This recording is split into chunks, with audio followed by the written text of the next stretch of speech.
triple murder made headlines when police believed it was a ritualistic set of killing and the appearance of a rarely seen blue moon. It's witchcraft. I'll say that right now. This murder was front page news. They suffered big time.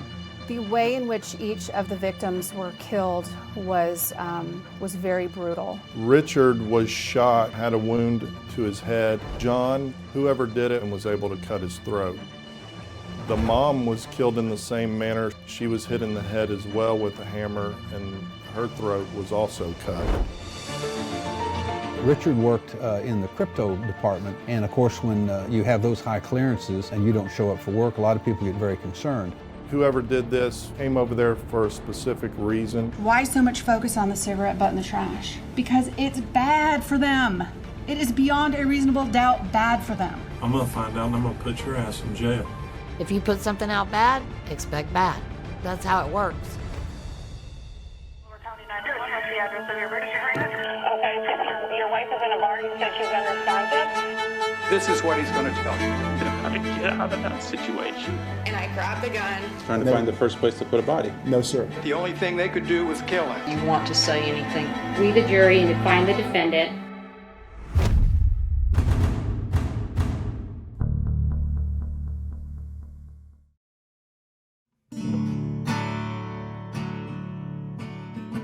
There's 67 counties in Florida. We're the last county in Florida before you cross the state line and you're in the state of Alabama.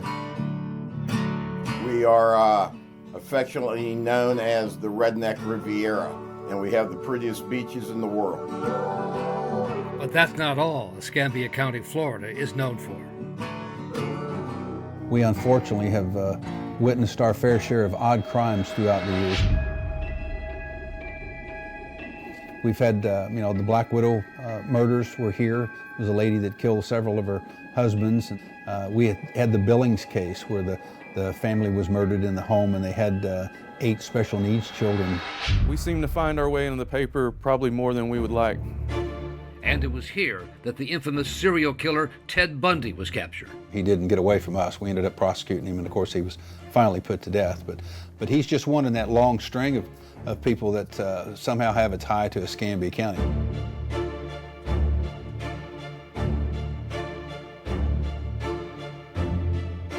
We jokingly say that Escambia County is this, Twilight Zone vortex. And no case fit that description better than what came to be called the Blue Moon Murders, connected to a rare astrological occurrence with historical overtones of witchcraft.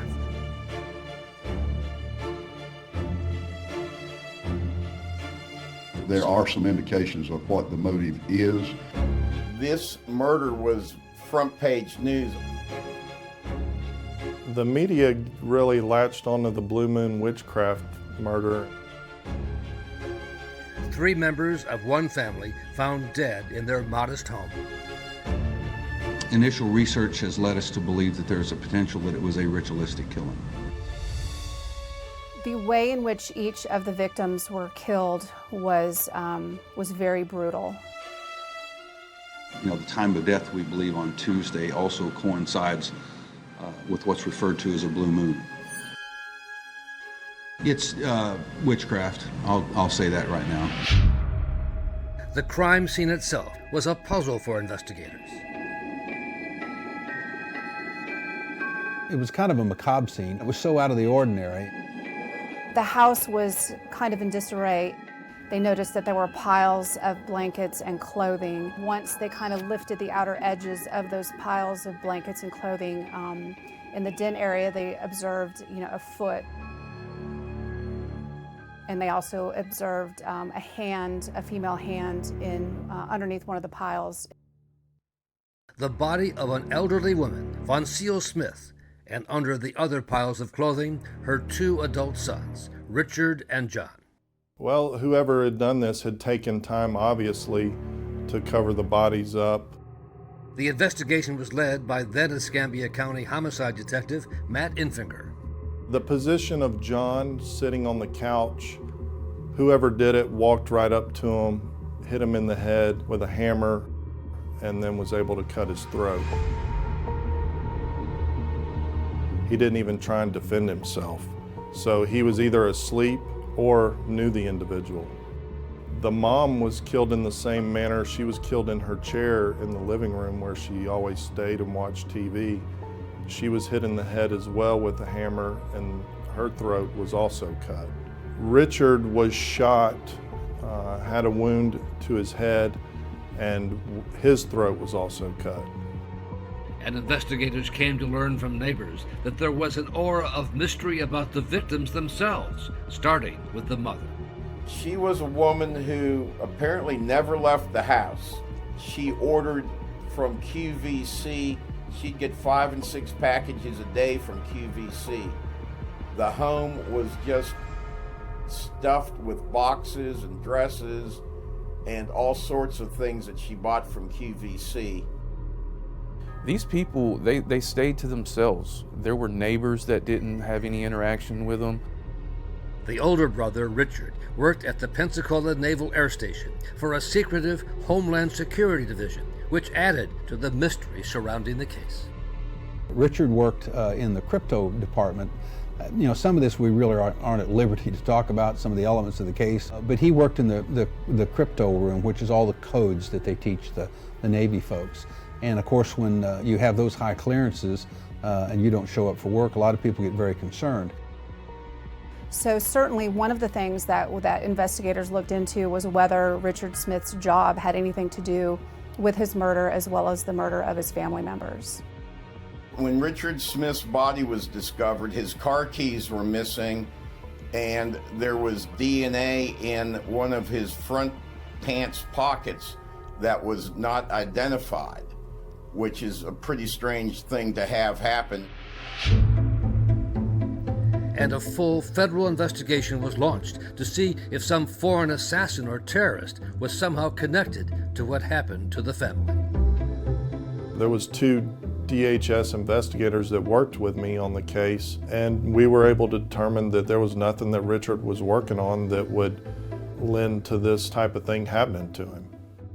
What the investigators were focused on instead was a man who lived nearby and would later claim to be a follower of a pagan religion called Wicca, people who believe in magic and practice witchcraft, with rituals tied to phases of the moon. And in his home, he had the altar set up with the dead flowers and the dagger, and he had a pentagram on the floor.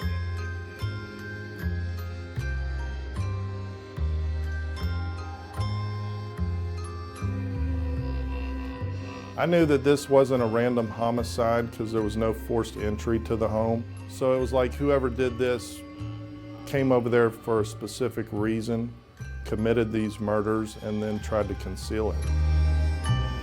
And over the next 24 hours, investigators would find themselves fully caught up in what the county sheriff called the Twilight Zone vortex.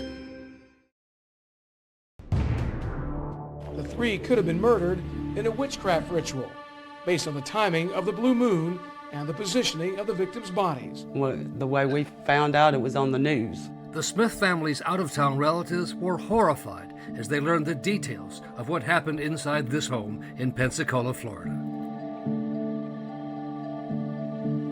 I try not to think of what they went through that day, because when I do, I break down. Faye Haas was a cousin to the 2 dead sons, Richard and John. Von Seal was her aunt, known as Aunt Bonnie. This is Aunt Bonnie. This is Aunt Bonnie. When I think of what they went through, that's the hard thing. They suffered. They suffered big time. She had a hard time understanding who would want to kill any of them. John, at the age of 47, had never quite grown up. That was the hardest, I think, to take because he was so sweet. He was just, and always smiling. He was like a child in a man's body, the special needs. She says her Aunt Bonnie only became a shut-in after her husband died and her health failed. My aunt was a good woman, and she was a very good mother. They traveled a lot. I had plenty of pictures of they traveled, and a lot. They were very outgoing before, so they were very active until the illness. and the eldest son, Richard, took care of both his mother and brother.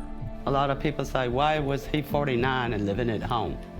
Because he was taking care of his mother, and he knew he was going to have to take care of John all his life. The biggest question on Fay Haas's mind was why Aunt Bonnie's third son, Donald Wayne Hartung, who also lived in Pensacola, had not called. And I said, Wayne hasn't called us. Why hasn't he called us or tried to get in touch with any of us over here? That was because Donald Wayne Hartung was at the police station. Let me start by getting your name and information. What's your first name? Donald. What's your middle name, Donald? Wayne, W-A-Y-N-E.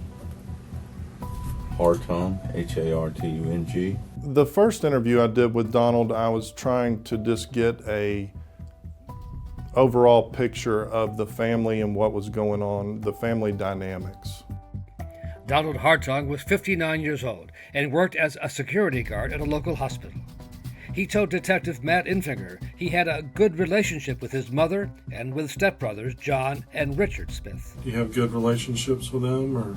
Yeah, we have great relationships. Hartung said he had last been at the house 3 days earlier when he went there to cook dinner, as he does every Tuesday. He had not yet been told how his family died. Your folks, your family over there was killed? Killed? They said they were deceased, and they never told me how they were killed. They're dead, and it looks like they were killed. Killed? Mm-hmm.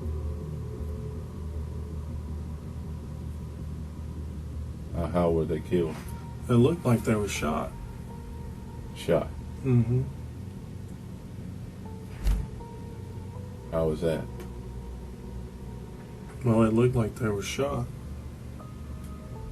It's hard to tell because there was a lot of clothes on top of them. Clothes on top of them? Mm-hmm.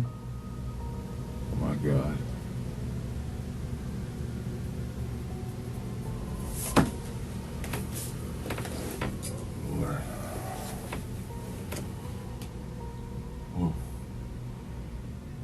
Were they robbed? Or? I don't think so. It just looks like somebody just came in and shot them. Yeah, it looks like somebody knew him, whoever did it. Well, I don't know anybody. I don't know anybody that they know. No. Could have been anybody. This was a man who supposedly had just found out that his mother and his two brothers had been murdered. And the fact that he was very kind of nonchalant, he was not emotional whatsoever. He did not cry, he did not seem surprised, he really didn't seem concerned. And because Hartung was the last person known to see his family alive, he was then asked the big question. So something didn't happen when you were over there Tuesday night and you killed him? No. Nothing happened. Are you sure? Yes. Because if something happened, now's the time to tell me. I would not kill my mother and my brothers. Okay. I mean, why would I do something like that? I don't know. I don't know you. Well, I understand that. I know that's true. But I wouldn't do something like that. I'd never harm my family. He was also asked if they could search his home, which again was approximately 3 miles away from where the Smith family lived. He did consent to a search of his home. He did seem cooperative. And that led to a surprising discovery. Donald Hartung was a practicing member of the Wicca religion, a believer in magic and witchcraft. Who knows, I'm not a psychiatrist or a psychologist, obviously, that was a way for him to justify in his own mind, as to what he was doing. But that was no surprise to Hartung's family members, who said Hartung's mother, a good Christian lady, had been outraged about Donald's Wiccan beliefs. And she did not agree with her son doing the Wiccan, and she knew he was doing the Wiccan. It's witchcraft to her. It's devil worship. That's the way my aunt thought about it. And she didn't want her other two sons around him. She was very against it. That didn't square with what Hartung had told Detective Infiger about his relationship with his mother. She's all I got. She was the one that was always there for you. That's right. She's always there for me. She was always there for me. There ain't nothing in this world I could ask my mother for that she wouldn't give me. Really? That's right. Nothing. But when I spoke with neighbors, other people that knew the victims of the family, it was different than what Donald had told me. The relationships weren't as close as Donald had portrayed the relationships to be. They were more distant. There wasn't a lot of communication within the family. Donald only came over on Tuesdays to cook, and that was about it. So, well after midnight on the day the bodies were discovered, at about 1:30 in the morning, Donald Hartung was brought back to the sheriff's office. When something like this happens, you are working 24/7 till you hit a dead end. All leads pointed to Hartung as the murderer. And killed your mom? I did not kill my mother. And then killed your brother? I would never kill my mom or my brother. Either one of my brothers. I mean, do I look like some kind of a blooming maniac to you people? I mean, you me. Could the detective get a confession out of this late-night interrogation? Was the blue moon going to be the key to solving the murders?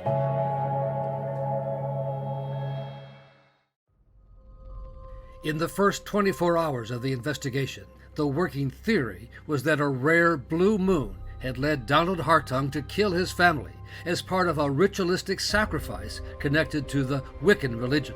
That was the theory. I don't know anything about Wiccan sacrifices. I don't know a thing about anything like that. And Detective Matt Infiger pounded away on that theory during a post-midnight interrogation of Hartung, who had acknowledged he was a follower of Wicca. Who knows that you're Wiccan? Nobody. I'm a solitary practitioner. Nobody knows that I'm a Wiccan. If you know about the blue moon and all that kind of stuff, you do. Well, I know about the blue moon. I know it's two full moons, but I mean, it's been all over the radio. Like I was explaining to you about the Wiccan ritual, they cover them to keep them warm after they kill them. I don't know nothing about no ritual like that. I mean, who does that? A crazy person does that. Only later would Detective Infiger learn that the theory of a blue moon ritual sacrifice was completely at odds with the Wiccan faith. That is just insanity. There is no such thing as human sacrifice in the religion of Wicca. None. Zero. Zilch. Susie Smith calls herself a high priestess of the Wiccan religion and is proud to be known as a witch. I am a witch. I am a witch and I am Wiccan. She was so upset about what Sheriff Morgan said that she sent him this video demanding he retract his statements. And for Sheriff Morgan to attach the Wiccan religion to this murder was presumptuous, and he should have checked his facts before he made such accusatory statements. As a high priestess of the community, I have the right to say, yes, you are Wiccan, no, you're not. I want them to know that this man has nothing to do with our community. But that was well after the sheriff had already made headlines around the world with his blue moon Wiccan theory. It's witchcraft. I'll say that right now. The sheriff's information was based, apparently, on a deputy's quick reading of a since-debunked website that deals in witchcraft and conspiracies.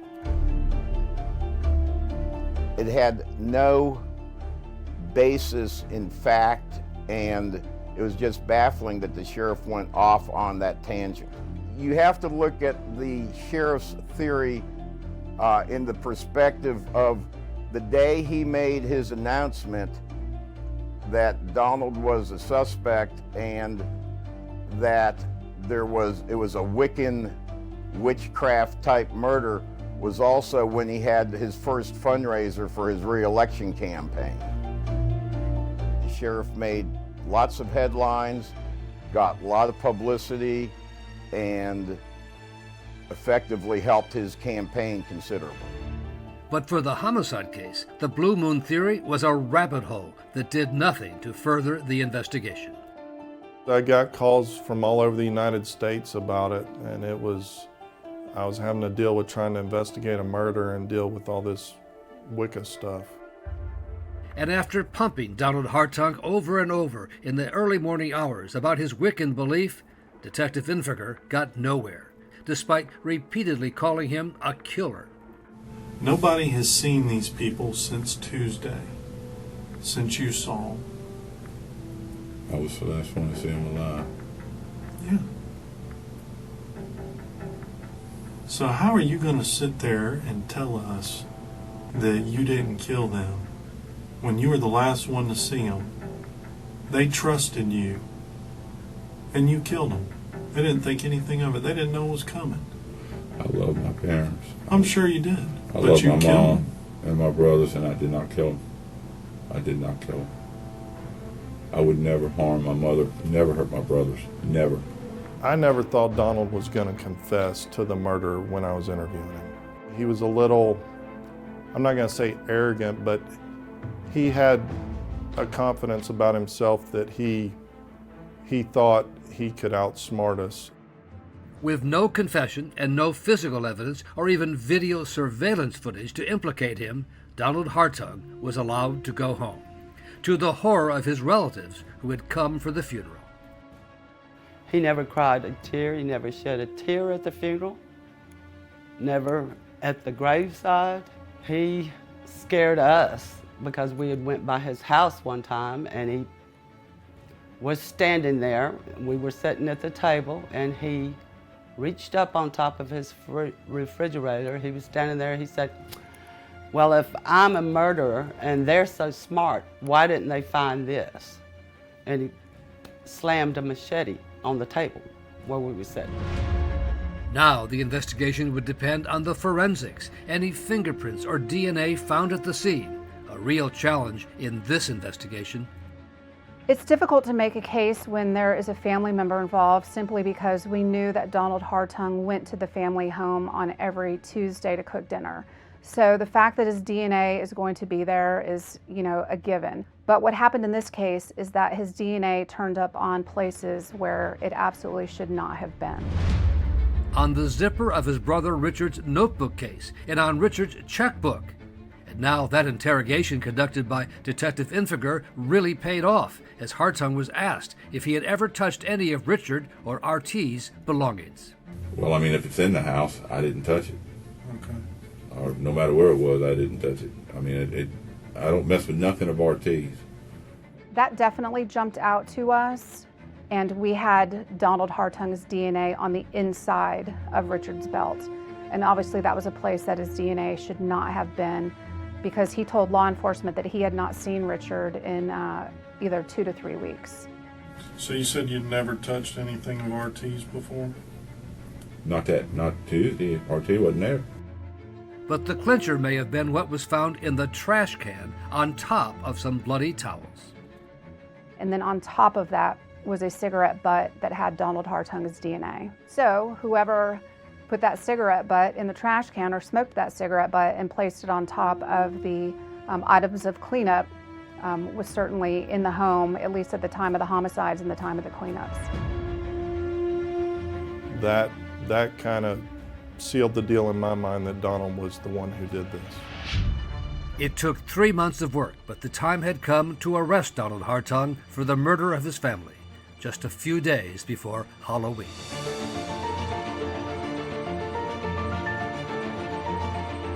An arrest has been made in a 3-month-old triple murder in Pensacola. Police say 58-year-old Donald Hartung Jr. murdered his mother and 2 half-brothers using a claw hammer. And I just broke down and started crying, and I said, "Thank you, Lord, thank you, thank you." It was the hardest 3 months I've ever lived, waiting on him to get arrested. But it would take another 4 years before the case went to trial, and in that time, Hartung's lawyer, Michael Griffith, would uncover evidence that the investigation had its own serious flaws. flaws that Griffith was prepared to fully exploit in his courtly Southern way.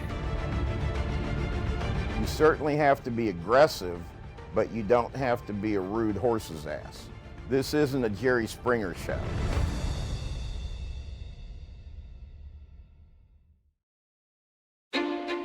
Jury selection's begun in a triple murder case linked to witchcraft.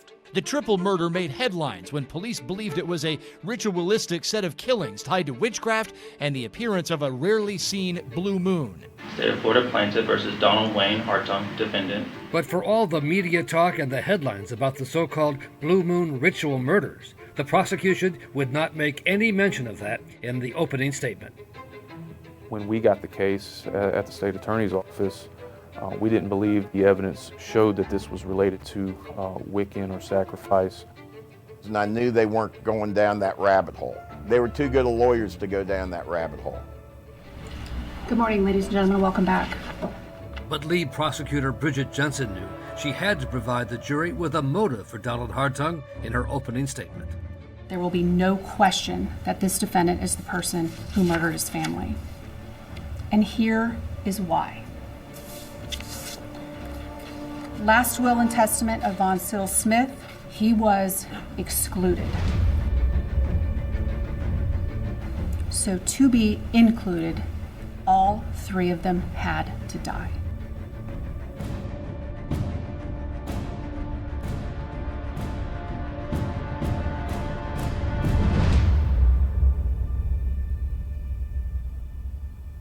Members of the jury, I heard Ms. Jensen's opening statement and it was masterful, but it leaves out many of the facts or the lack of facts that you are going to hear.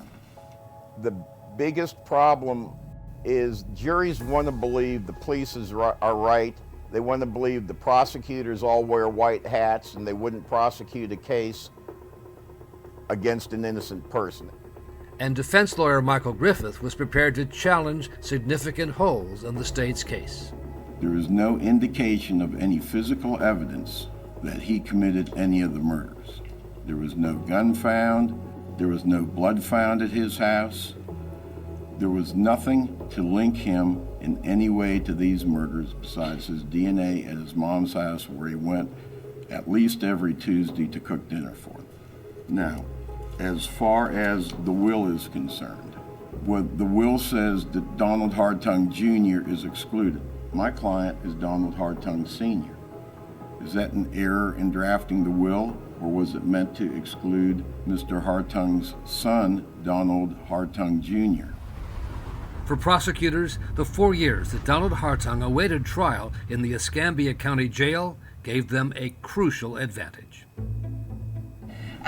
Will you state your full name, please? Marlon Devon Purifoy. A jailhouse informant who had been housed with Hartung. Mr. Purifoy had information that he could not have gotten without having conversations with Mr. Hartung. Now, did there come a time when Mr. Hartung talked about the murder of his family? Yeah, he told me. Okay. And did he tell you who killed his mother and two brothers? He said he killed them. Did he tell you why? He said he wanted the money because she left him out the will. Now, did he tell you if the murders was it just something that kind of happened, or was it something he'd been thinking about? Well, he said he'd been playing it last 3 to 4 years. He said a Ouija board made him go overboard, though. The what? I'm sorry? A Ouija board. What about a Ouija board? He said that really made him do it, made him go overboard. This is the Ouija board investigators discovered at the home of Donald Hartung, along with other books and symbols of witchcraft. According to Mr. Purifoy, a lot of other inmates were actually scared of Mr. Hartung. Why? They thought he was a witch. And then Purifoy testified about what Hartung claimed to have done to his mother, Von Sill. He went to his mother, and then he tortured her so she can tell the combination for the safes and stuff. He said he tortured her, I'm sorry? He tortured her. How? He cut her left pinky finger so he can tell the combination for the safes and stuff. Investigators found the safe at the home had been successfully opened. I knew that the pinky finger was cut. I didn't know how it happened or why.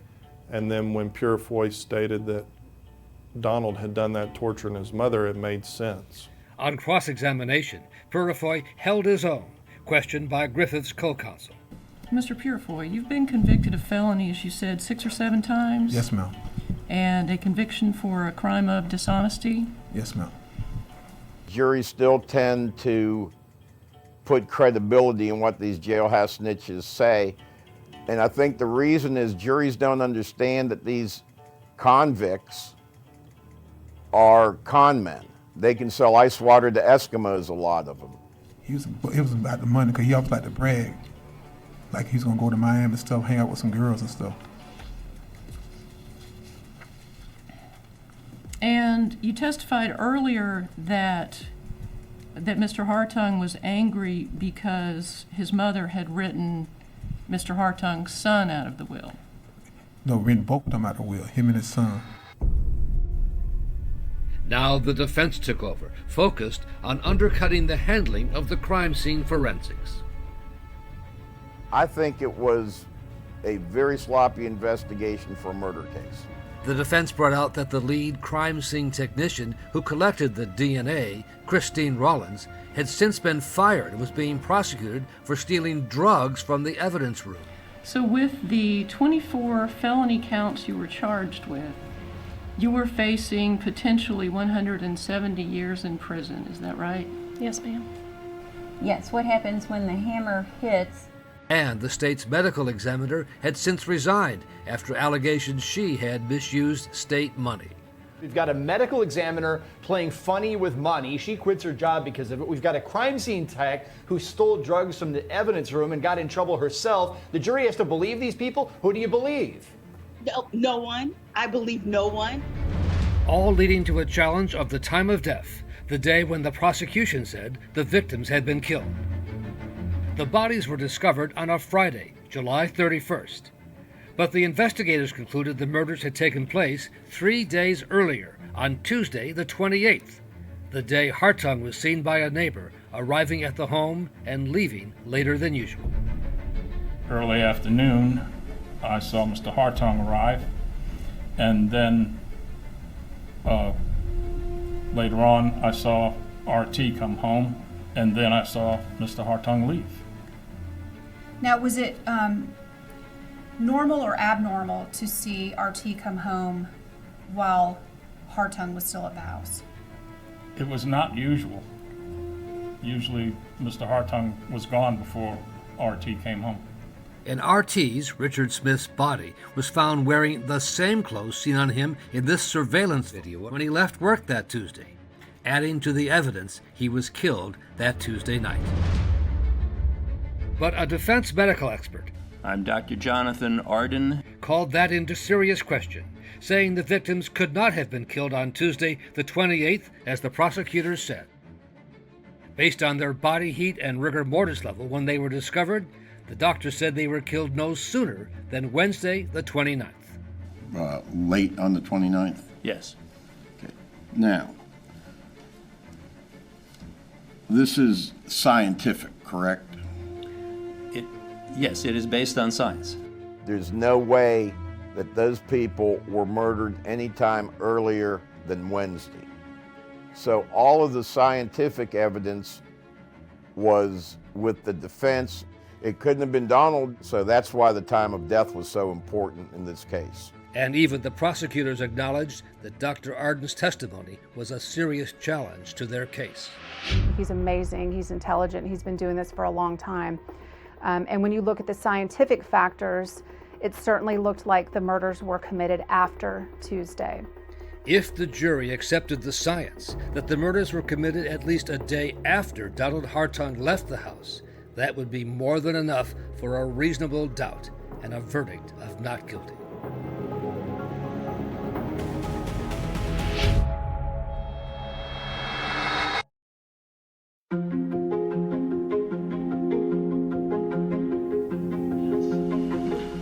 All right, members of the jury, both the state and defense have now rested their case. The attorneys now will present their final arguments. Ladies and gentlemen. The difficult part of the case is that it was, 98% circumstantial. Jurors want forensics. They want eyewitnesses. We didn't have any of that. The best the prosecution had was this surveillance video of Richard Hartung at work on that Tuesday evening. He is wearing the exact same thing when his body is found on Friday the 31st. What does that tell you? He was murdered right when he got home from work. And while the prosecution had dismissed the Blue Moon murder theory as a motive, Jensen did address the informant's testimony about Hartung and the occult.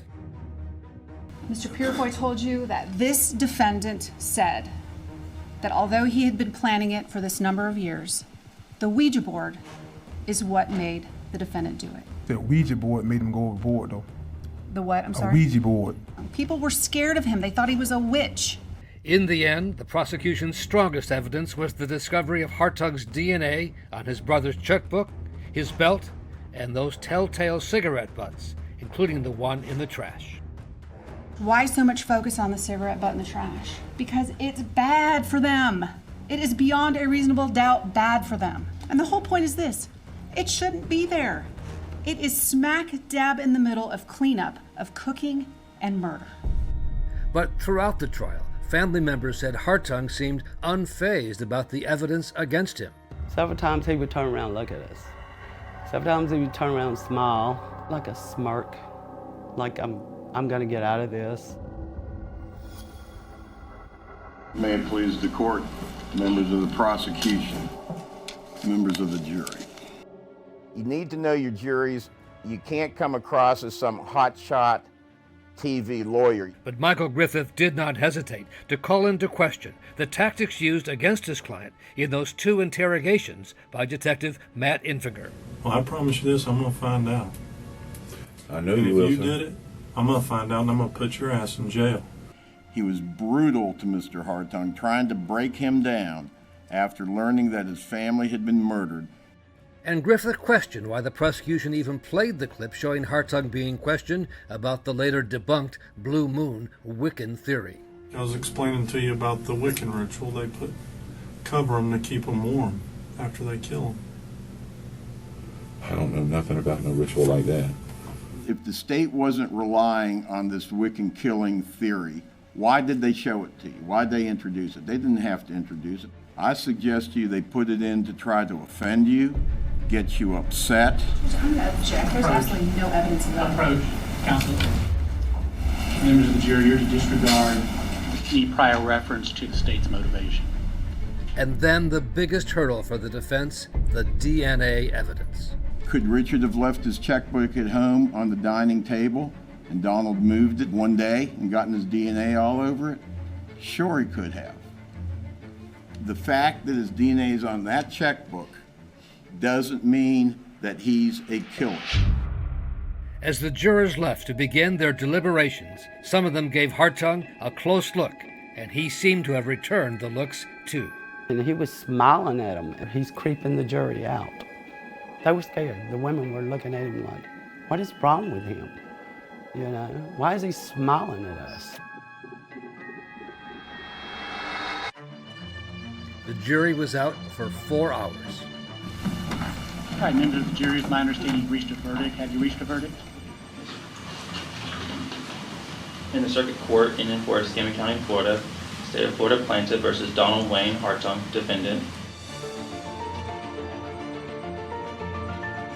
We, the jury, find the defendant, Donald Hartung, guilty of first-degree murder as charged in the indictment. When they said guilty, I was just crying, just holding my head down.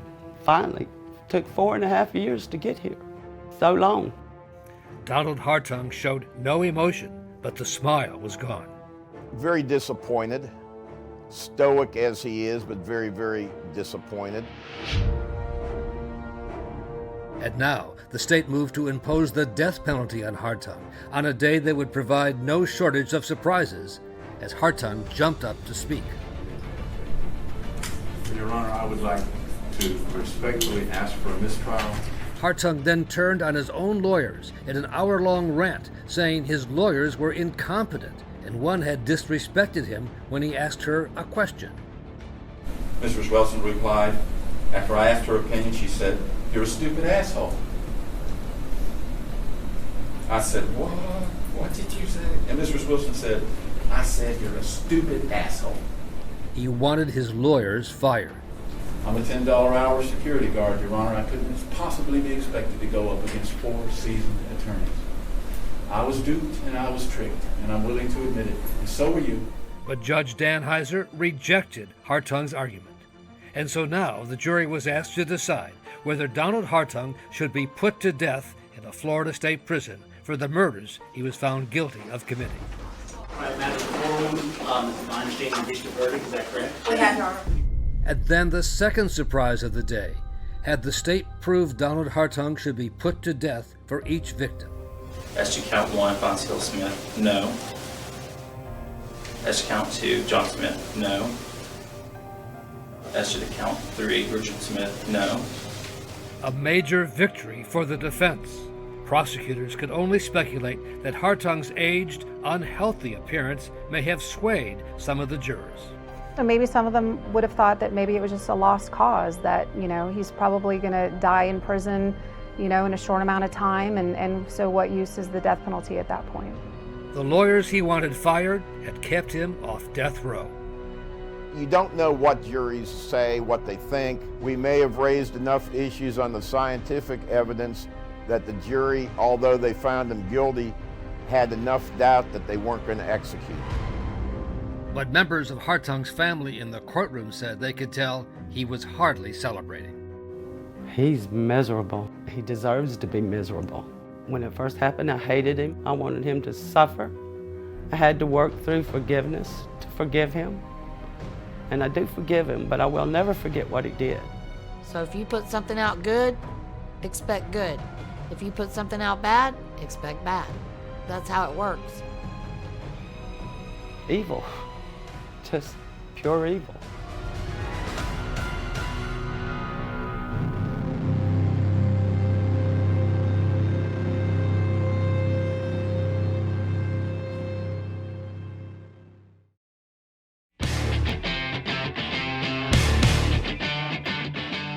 They had a young son together, and they were kind of looking forward to a night out.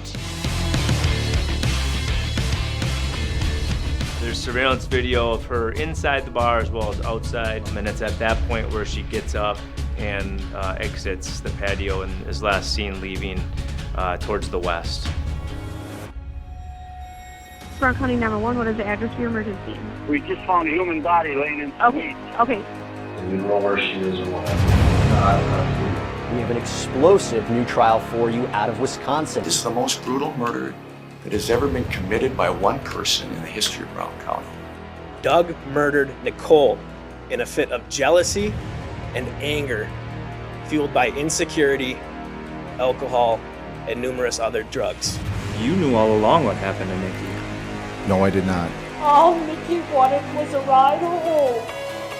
A ride home. That's her baby.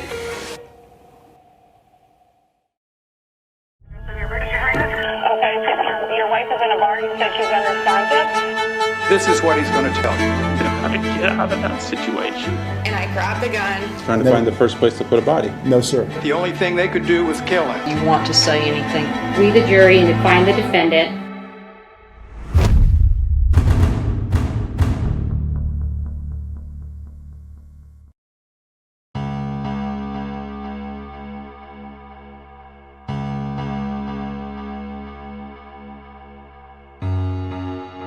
Friday, Saturday nights, a good nighttime party life here in downtown Green Bay.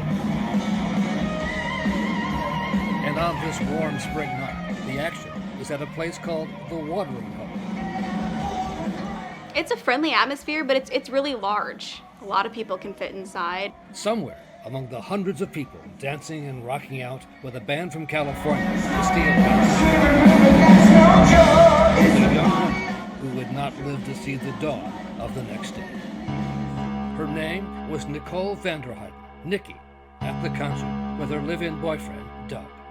They had a young son together, and they were kind of looking forward to a night out, and it started off really well from what we know. But both of them were drinking heavily, police would later say, especially Nikki. Plus, she was breastfeeding. She had a young son, so her tolerance probably wasn't what it used to be. When the concert ends, Nikki and friends head to another bar, the Sardine Can, with Doug saying he will catch up shortly. There's surveillance video of her inside the bar as well as outside. She can be seen on the video dancing, having a good time. But still, no Doug. And we know that there were text messages between her and Doug accusing him of staying behind, maybe talking to other women. Nicole was starting to get irritated and upset with Doug because here she is with all of Doug's friends and she doesn't know them very well. And her boyfriend, who she wanted to spend the night with, is not there. Eventually they move outside to an outside patio area, and it's at that point where she gets up and exits the patio and is last seen leaving towards the west. A friend tried to stop her and confront her, but just couldn't get her to stop or listen, and she just kind of kept walking down the road by herself.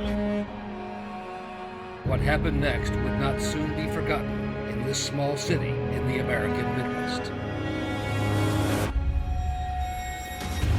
Brown County 911, what is the address for your emergency? We just found a human body laying in some weeds. Okay, person beyond help, or do I need to give Yeah. instructions for CPR? No, it's beyond help.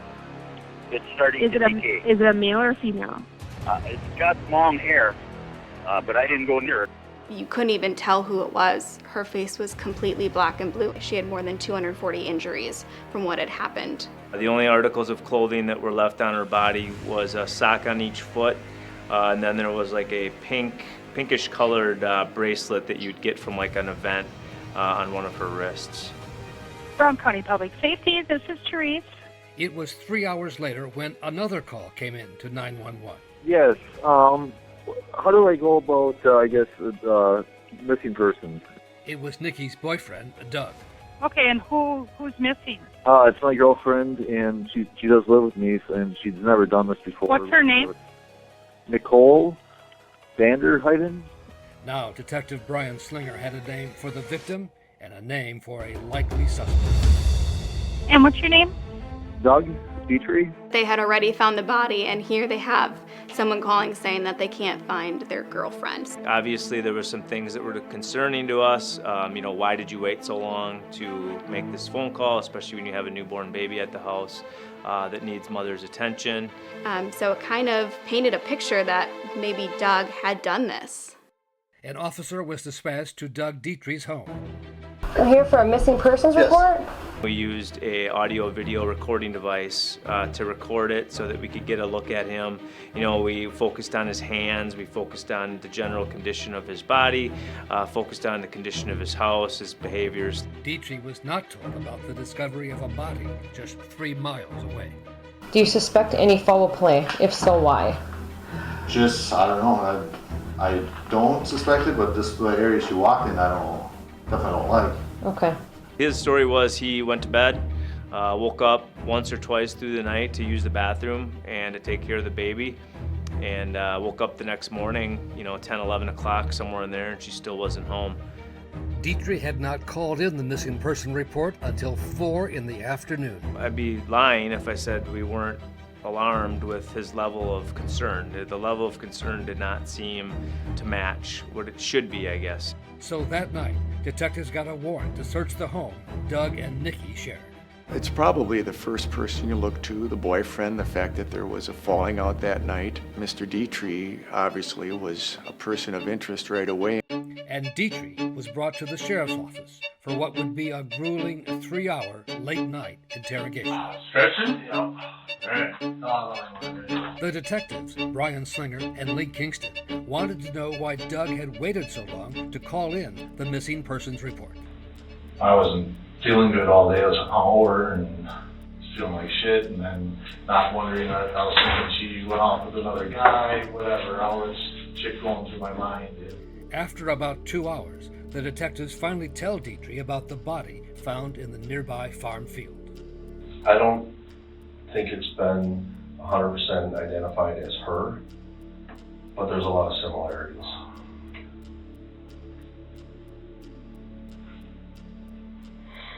What do you mean a lot of similarities?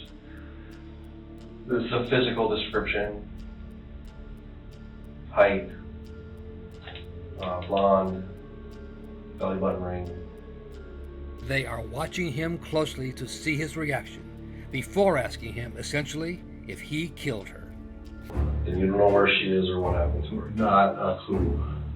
Did you do anything to cause her to go missing? No, not at all. Besides being an asshole a little bit on the phone, I mean.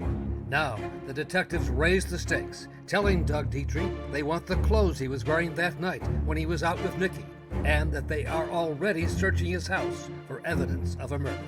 Is there anything in your, when they go search your house, is they're going to find anything in their house they're going to find that's going to say you had anything to do with it? Absolutely nothing whatsoever.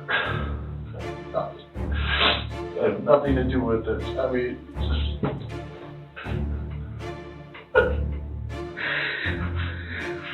For the next half hour, as the detectives watch, Doug Dietrich sobs almost uncontrollably, at one point saying he is scared. Just try to relax.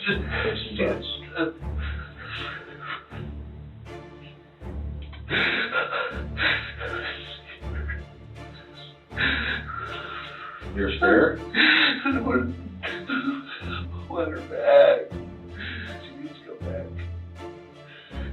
I need help. Were they the tears of a grieving boyfriend? Or the tears of someone who is scared he has been caught? Every last resource. I will find them, Nikki. I will find them. I love you. I love you. I loved you. I really did.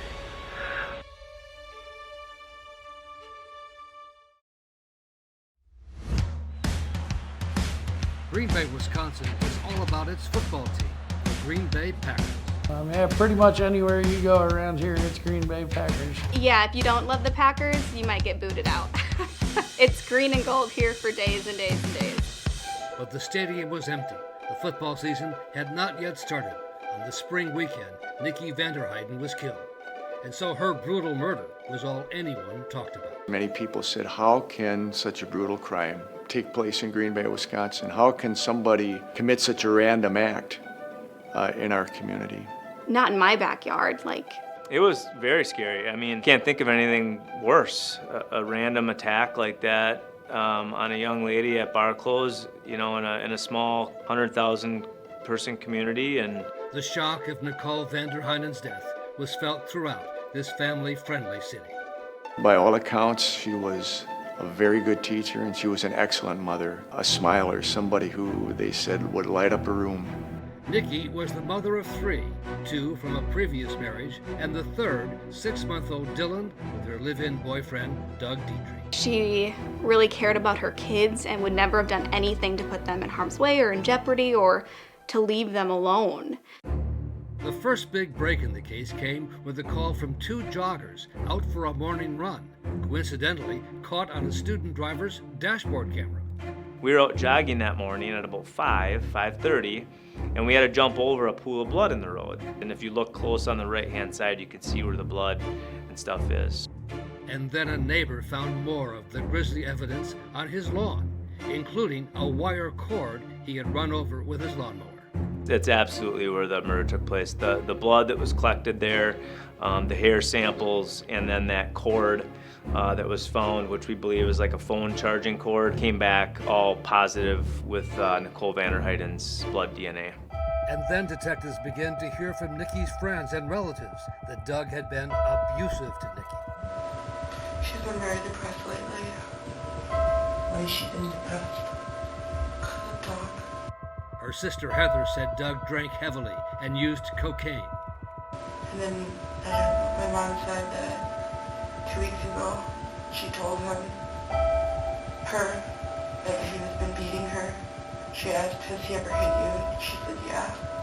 And my mom said, you need to come away with me, you're going to go to the house. And she didn't. In one of of Doug's former girlfriends, Rebecca Mott, came forward to tell detectives how Doug could be jealous and often violent. We got in a fight, tackled me, and I broke my ankle. He would, throw stuff, break stuff, but I mean, I would too. He wasn't the most stand-up citizen or the best boyfriend by any means. And now the search warrant at Doug's home began to produce results. Nicole had some significant prints on her back that appeared to be a shoe, which is like a herringbone pattern that's common on the bottom of Air Jordan or Nike Jordan shoes. We located a pair of shoes in Mr. Dietrich's garage that had that similar pattern on them, that also had some red staining, red drops on the bottom of them that we figured was consistent with blood. And inside of Nikki's car, parked in the garage, was what appeared to be blood splatter, blood drops in the back seat. We were pretty confident at that time that Doug was responsible. Our theory at the time was that somehow Nicole got home, there was a disturbance or some sort of disagreement out in the street or in the driveway, and then the theory was that Doug used her vehicle, which was in the garage, to transport the body. At 7:03 p.m., attempting contact with Doug Dietrich. What's the address? Less than 72 hours after Nikki's body had been discovered, Detective Brian Slinger was on his way to Doug Dietrich's house to arrest him for murder. We'll talk down there and I'll kind of explain to you what's going on. He was he was emotional. He had the chance to speak to a family attorney prior to his arrest, so there was no interview after his arrest. He was just transported to the jail. Doug Dietrich's arrest for the murder of his girlfriend sent another shockwave through Green Bay. He comes from a pretty well-off family here in the area. He had a pretty good life, and so people just thought he was kind of, a rich kid, kind of getting away with what he wanted. Dietrich had no alibi for his whereabouts that fateful night when Nikki walked off into the darkness. And the friend who was with him that night, Greg Matthew, appeared to the detectives to be evasive about Doug's movements.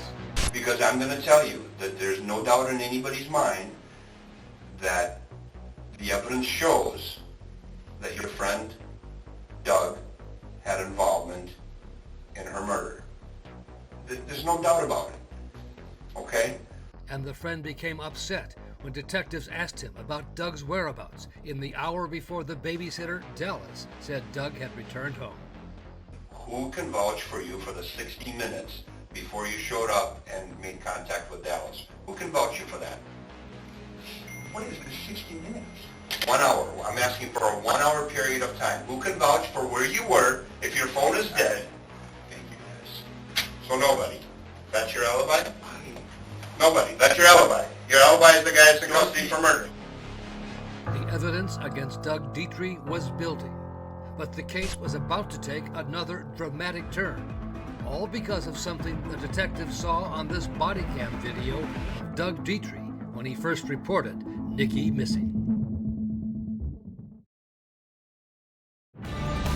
Breaking news on the case of the Brown County woman whose body was found in a farm field. 16 days after he had been arrested for the murder of his girlfriend Nikki, Doug Dietrich was released from jail.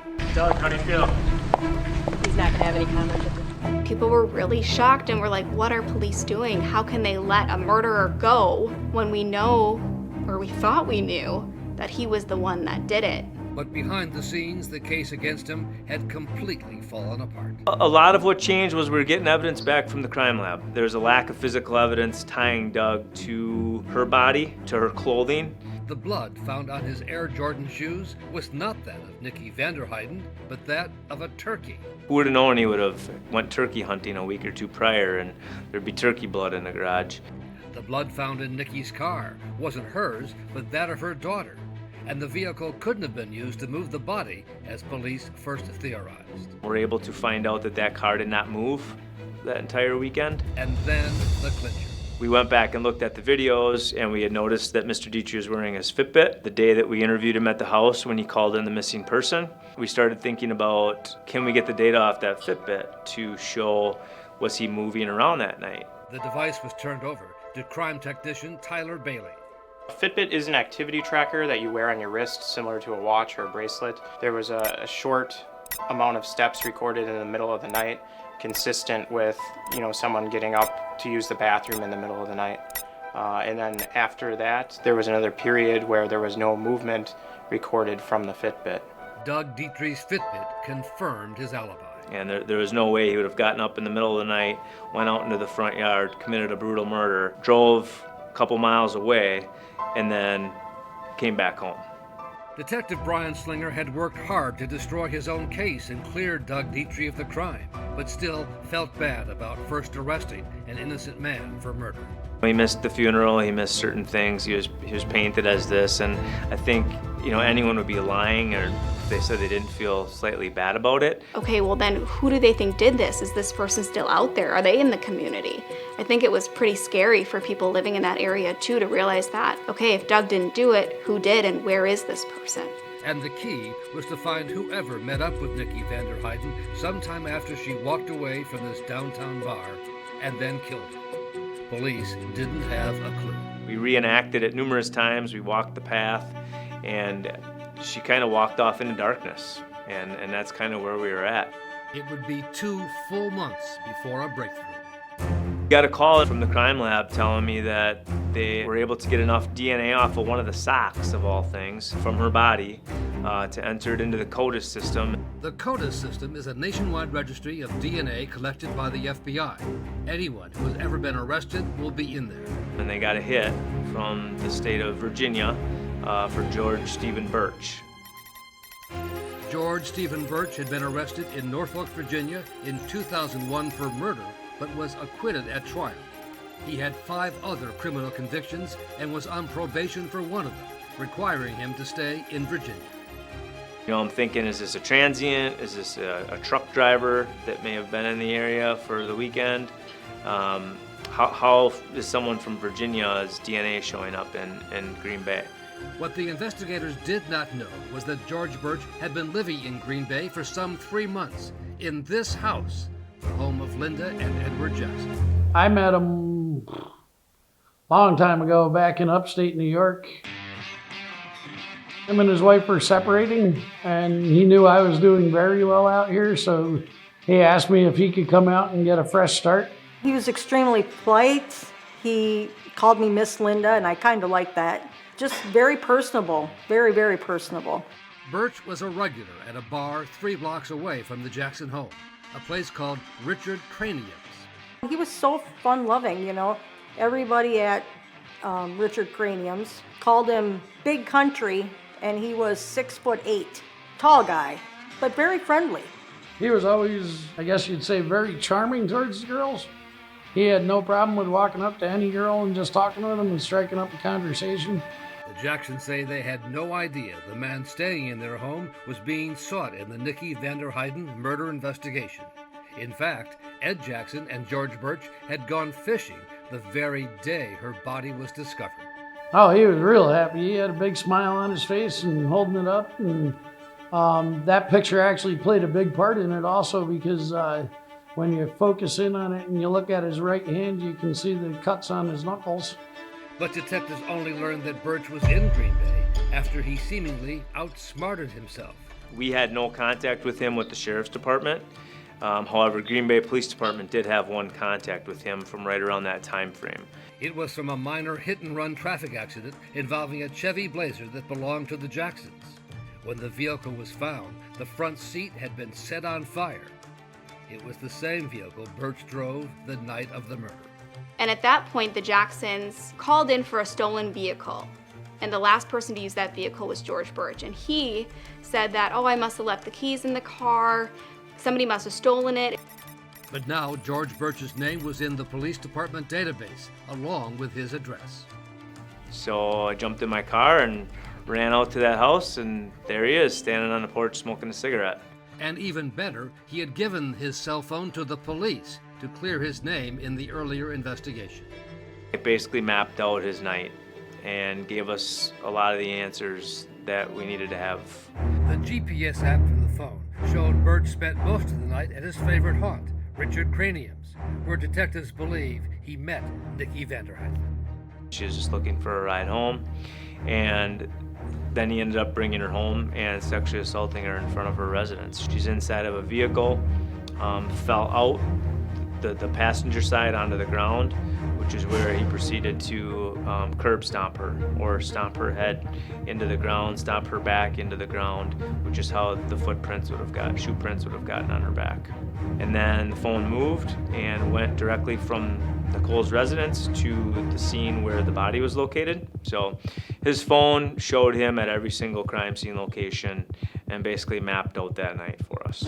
Now authorities were sure they finally had the right person who had taken Nikki off the quiet streets of Green Bay and killed her. Breaking news out of Green Bay today. 38-year-old George Birch was arrested this morning for the murder of Nicole VanderHeyden. Investigators say Birch has been tied to the scene of the crime with forensic evidence. George, must be enough for me. I'm just going to take you back some more time and I'll take the handcuffs off you. But George Birch was a cool customer, showing little emotion once he was in custody. At 6'8", 270 pounds, towering over Detective Brian Slinger as his handcuffs were removed. I told him that he was under the arrest for the murder of Nicole VanderHeyden, and I wanted to speak to him about that. His face didn't change one bit. Okay, so is this something that you want to talk to me about?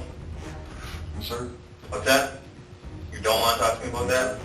So if I read you the Miranda rights, you don't want to talk to me? So I would prefer a lawyer. Okay. But once at trial, George Birch would have plenty to say, offering a version of the night that would turn the trial into a real whodunit. George, did you murder Nicole VanderHeyden? No, sir. Definitely not. Do you know who did? Doug Dietrich. Now both men would be on trial. We have an explosive new trial for you out of Wisconsin. It's taken the nation and all media outlets by storm. Thank you for your patience, ladies and gentlemen. It was 40-year-old George Birch who was on trial for the murder that had shocked the city of Green Bay, Wisconsin. That a violent, ruthless killer could do what we believe the evidence will show Mr. Birch did to Nikki VanderHeyden. But the lawyers for George Birch sought to turn the tables on the prosecution case. The defense came out swinging. We're gonna show you how horrible Douglas Dietrich is. Telling the jury it was Nikki's boyfriend, Doug Dietrich, not George Birch, who had the motive to kill her, just as investigators had first believed. Doug murdered Nicole in a fit of jealousy and anger, fueled by insecurity, alcohol, and numerous other drugs. The evidence is going to show you Doug did this. At the very least, it's going to give you significant doubt about whether or not George did this. And so, for 2 full days, Doug Dietrich was on the witness stand, once again having to defend himself. Do you swear to tell the truth, the whole truth, and nothing but the truth, so help you God? I do. Prosecutor David Lassay took him through what happened the night of the concert, the couple drinking and dancing and happy, leading up to a dramatic moment. Doug, when was the last time that you personally saw Nikki alive? It was going to the bathroom, see you in 10 minutes, whatever, you know? And that's the last time I saw her. The prosecutor paused to let Doug Dietrich's emotion play out.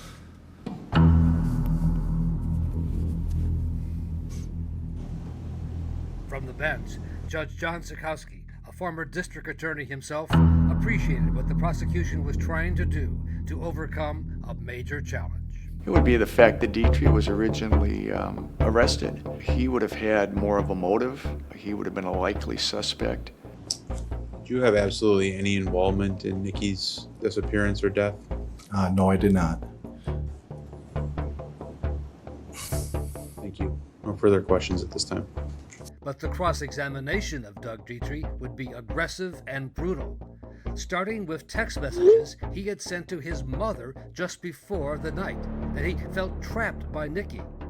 I don't recall that that conversation.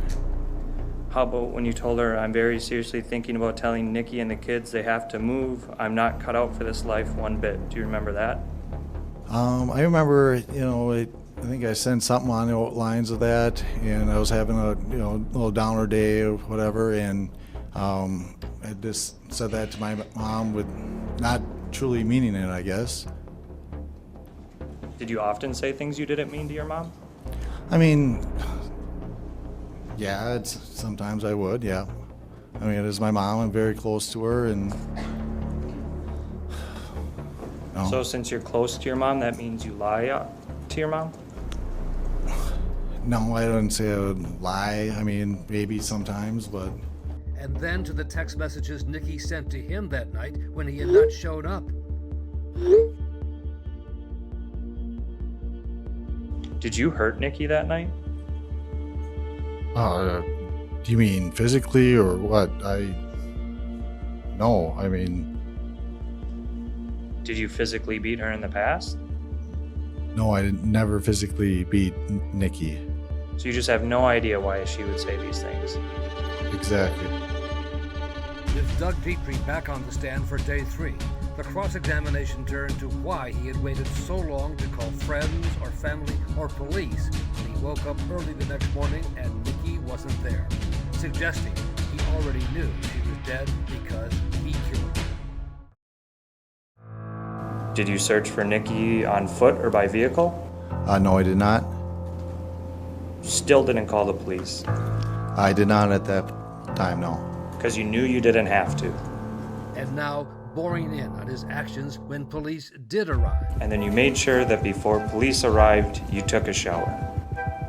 Yeah, yep. I mean, I was feeling grubby and, You wanted to needed hide to wake up and... You wanted to hide any proof that you were involved in her murder, so you took a shower before the police came. And then a final stab to make sure the jury knew that police, too, had at first believed Doug Dietrich killed Nikki. They knew she was murdered 118 feet from your house. I don't know what they knew at that point. You knew all along what happened to Nikki. No, I did not. That's when the Brown County Sheriff's Office arrested you and told you were under arrest for the murder of Nicole VanderHeyden. That is correct. I have no further questions. The defense had planted its seeds of doubt. Look, it's a classic jilted lover gets vengeance story. Yeah, it's classic. It's as old as time itself, this story. But the defense still had to find a way to deal with the overwhelming forensic evidence against George Birch, including his DNA on Nikki's sock and the GPS data pings on his phone showing his travels to and from the crime scene. The evidence that the state clearly presented was difficult to overcome that. And so it was no surprise when his lawyers called George Birch to testify. Please raise your right hand. Do you swear to tell the truth, the whole truth, and nothing but the truth, so help you God? Yes, ma'am. Given the situation here, especially given the scientific evidence, Birch almost had to testify. And I think what he had to try to do was fashion a story that would somehow explain away the physical and scientific evidence. He wore a tie and tried to come across as a gentle giant. George Birch on the stand, sometimes he seemed likable. But sheriff's deputies were concerned that Birch was no likable, gentle giant. Birch is wearing a stun belt underneath his clothes so that it's controlled by remote control. They can provide an electric shock to him in case he acts out in the courtroom. Hey, George. How you doing? Good. You've been sitting here for a long time. Yes, sir. Probably have a lot you want to explain to the jury. Yes, sir. Birch described meeting Nikki at his regular hangout, Richard Cranium's. I was flirting. And how was she acting towards you? Somewhat the same, pretty much. Flirting back and forth with each other. Birch said they left together and ended up outside her house, where he says they had sex in the back of his Chevy Blazer before someone attacked both him and Nikki. The next thing I remember was the person behind me had been saying, the first thing I was coherent to me that I could hear them say was, "Look what the you made me do." Did you know if she was alive or dead at that point? I didn't know if she was alive. There was a lot of blood. on her face, come out of her mouth, on her back. And again, at that point, did you know who that individual was? Never seen him before in my life. Do you know who that individual is now? Now I do. Who was it? It was Doug Dietrich. And he said Dietrich then ordered him at gunpoint to put Nikki's lifeless body in his blazer and drop it in a nearby farm field. What was Dietrich doing at this point? He was standing behind me with he still had the firearm in his hands, pretty much directing me what to do. Birch's testimony, if the jury believed it, would explain perfectly why his DNA was on Nikki's sock, why his phone GPS data showed him at the crime scene and at the farm field. George, did you murder Nicole VanderHeyden? No, sir. Definitely not. Do you know who did? Doug Dietrich.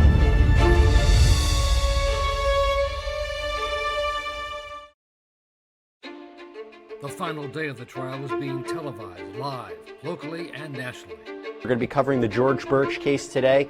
There's a lot at stake with this story. So many twists and turns. People were so intrigued by it because they didn't think that this could happen in Green Bay, Wisconsin. And Nicole's family and Doug Dietrich and his family were in the courtroom for what would be the dramatic high point. Cross-examination. The cross-examination of George Birch by prosecutor David Lassay. What really happened was you drove Nicole home 20 miles away from where you lived, fully expecting that you were going to have sex, right? That was your expectation. You were going to have sex. That's why you're driving her home, right? I was hoping that we would. It was leading from what had happened before and where we had spoken. It seemed like that's what was going to happen. When you get there, and it becomes clear that Nikki isn't going to have sex with you, when she attempts to go into her house and leave your vehicle, that's when your mood changes, right? No, sir. That's when things get aggressive, don't they? Not at all. That's when you grab that cord and strangle her, don't you? No, sir, not at all. That's when Nikki gets slammed on the ground repeatedly when she's trying to run toward her house, when those bloodstains lead in a direction back to her home. None of that is true. Well, how do you know? You were out cold when Nikki was assaulted. Because you said I did it. And the next day, you're going fishing with your buddy with a smile on your face and not a care in the world. It was a pre-planned event, sir, and I wouldn't say not a care in the world. That definitely would not be something I would say. No further questions.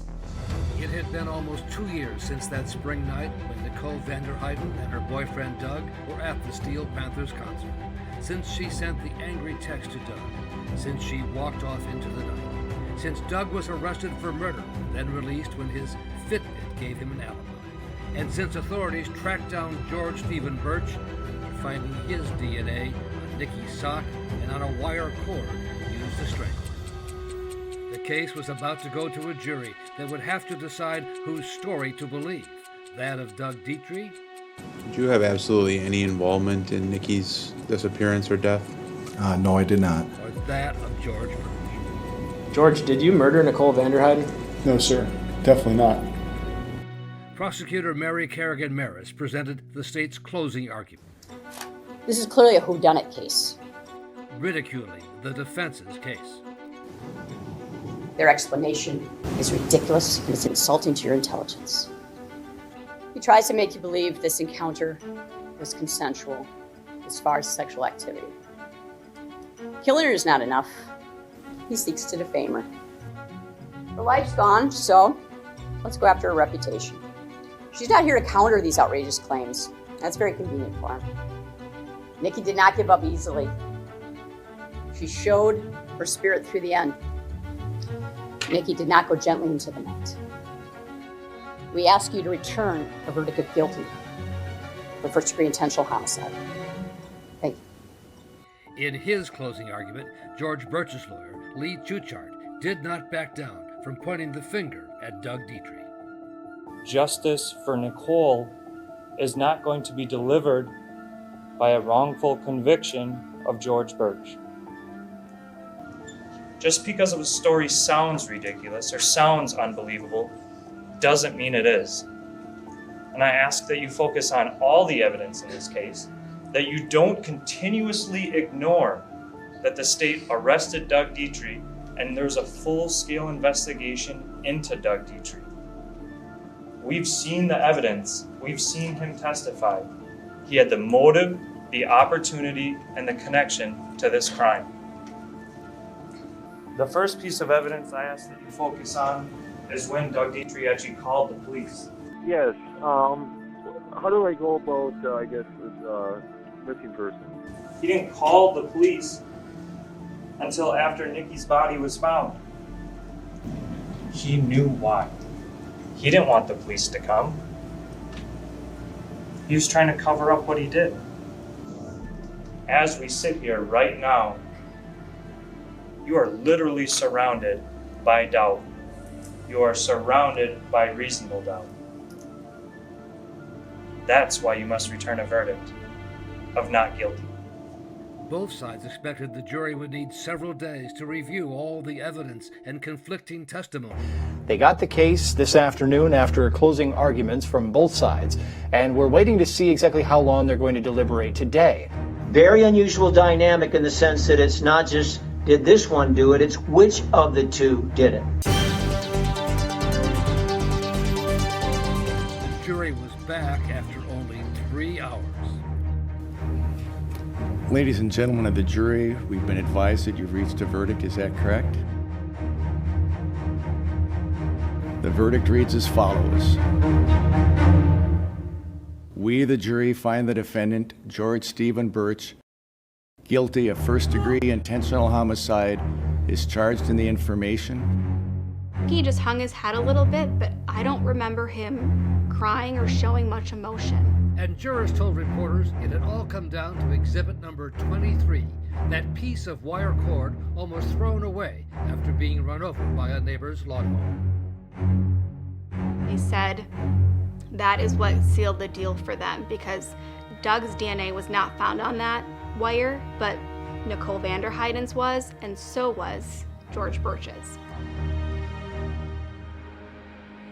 For an emotional 2 hours, Judge John Sikowski heard from Nikki's friends and family and from Doug Dietrich's mother, Diane. I have a hard time driving on Hoffman Road.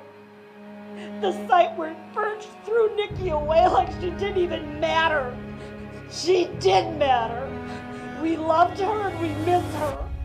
All Nikki wanted from him was a ride home. A ride home. Back to Doug, back to her baby. In closing, please go home today. Hug your loved ones. Tell them you love them. Show them you love them. Nobody came to court to speak for George Birch, and now, wearing his orange prison jumpsuit, he declined to speak for himself. No, sir, Your Honor. You know, I just a thought, Mr. Birch. You said yes, sir, and no, sir. The manly thing would have been to say, I did it, I flipped out, I did whatever. Cop will plea, do something, and step up to the plate. You chose not to do that, and still haven't done that. And then, just before passing sentence, the judge had one final comment about George Birch's behavior. Drop the body off in a field, and then 12 hours later go on a boat and be smiling like nothing happened. Like you didn't have a care in the world. How can we explain that? That isn't human. That is not normal. In Wisconsin, we have life without parole, and that was the maximum sentence that could be imposed, and that's what happened. This is the most brutal murder that has ever been committed by one person in the history of Brown County. That's how severe this case is.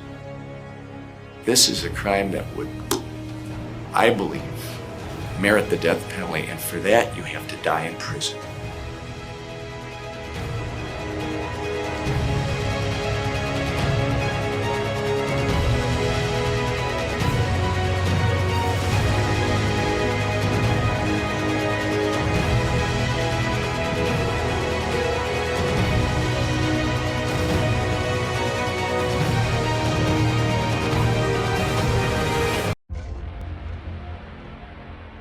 Ladies and gentlemen, over the course of the next 2 weeks or so, we're going to go on a journey back in time.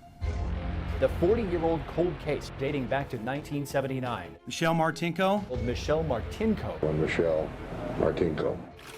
Are you confident that this case will be solved? No. Why can't they figure this out? How did he get away with this? Police officers arrived to find that she had been stabbed well over 20 times. It was local lore. We all knew who Michelle Martinko was. Tonight, stunning news decades after her murder. New information from DNA evidence. Our jaws were on the floor because that was the first time in 40 years that we had ever received an answer like we'd received. And they have found the killer's DNA. Our suspect was likely one of 3 brothers, all living in Iowa. Which one is it? On December 19th, 1979, the world was Michelle Martinko's for the taking. Instead, she was taken from the world.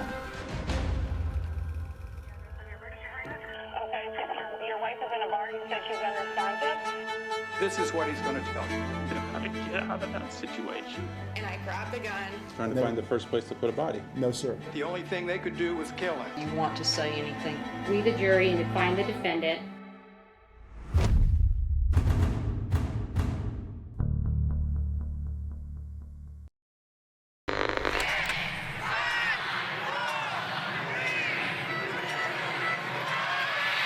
It was 1979, what would be a tumultuous, soul-searching year for America.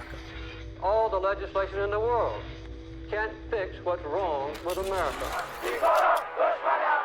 Iran, 1979. The United States suffered its most serious commercial nuclear power plant accident. The long lines which have made millions of you spend aggravating hours waiting for gasoline. It is a crisis of confidence. A year that saw the crime rate climbing, especially in the country's smaller cities, including Cedar Rapids, Iowa. Especially around here, folks thought they could just kind of go about their lives as they always had for decades here and not have to worry about the violence that happens in those bigger, cities. All that changed in Cedar Rapids 1 week before Christmas in 1979 at the brand new Westdale Mall. A high school student brutally murdered, her body discovered in her car in the parking lot.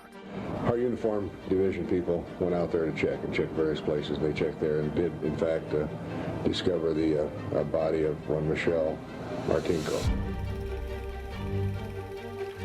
Any motive at all? Can you think of any reason why anyone would want to kill her? No, from what our understanding is a very nice young lady. It's a sad situation. We have no idea at this point. No idea. And it would stay that way for almost 40 years. Until Michelle Martinko's killer was finally tracked down by a detective, Matt Denlinger, who was just a child at the time of the murder. I was probably at home in bed. In 1979, I would have been 5 years old. The prosecutor who had handled the case, Nick Baybanks, was even younger, 4 years old. We were all aware of it growing up in Cedar Rapids. It was local lore. We all knew who Michelle Martinko was. She had gone to the mall for some Christmas shopping with $180 in her purse. And this being a brand new mall with 100 plus stores, at the weeks that lead up to Christmas, a lot of people are there for the first time. Michelle Martinko had come from a school choir holiday banquet and was all dressed up. She has been described by her friends as being kind of a girly girl, someone who enjoyed wearing evening clothes and things like that. She was bright, she was friendly, she stood out in the crowd. Of course, she was also beautiful. As a matter of fact, the night that my sister went to the mall, that was the first time she had ever been there and had the $180 cash on her for that evening, and she still had the money with her after she was killed.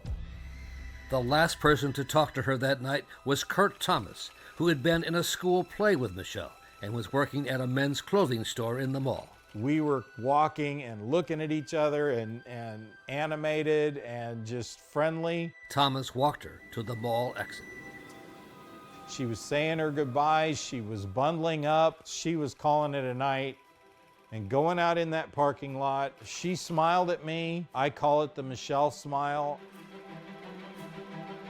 The next time that she was seen was when Police officers arrived, of course, on the scene at about 4 a.m. the next morning to find that she had been stabbed well over 20 times throughout her chest, her neck, and her arms, and that she had been brutally murdered.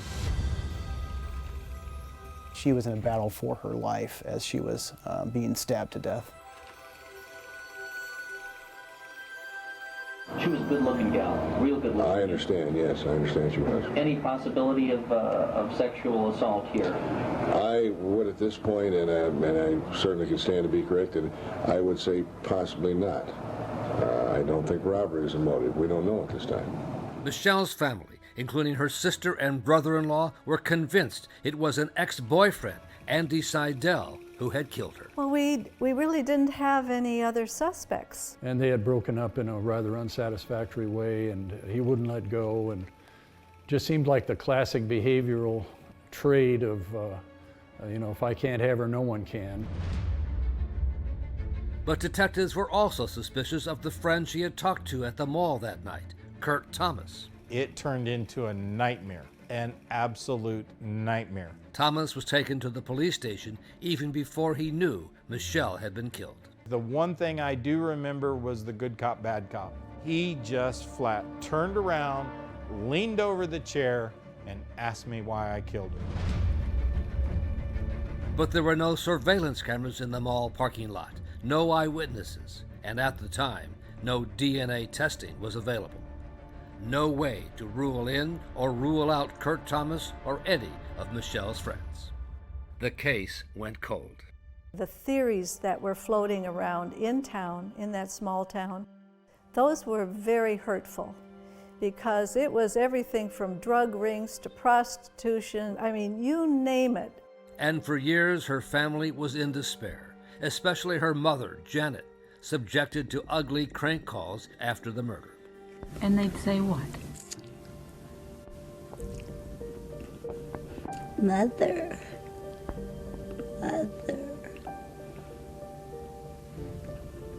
It's Michelle. Do things like that. And some of them would be laughing on the phone. It was absolutely awful.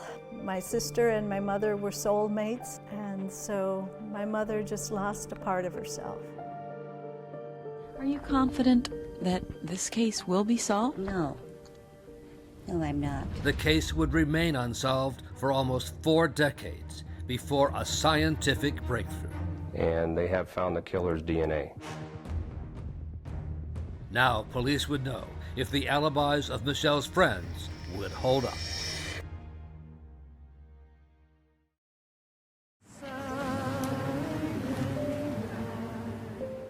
For decades, it became a sad Christmastime ritual in Cedar Rapids. Friends and teachers gathering at the gravesite of Michelle Martinko. There's a lot of people in my life, I can't remember their voice, but I can always remember Michelle's laugh. The community was still struggling to understand her brutal murder just a few days before Christmas in 1979. We still have a really small town-like atmosphere here, so when something happens to one of our own, we're all impacted by it. The years went by with no solution. Michelle's mother and father, Albert and Janet Martinko, died not knowing who had killed their daughter. I would say it destroyed a lot of their lives, certainly their peace and quiet.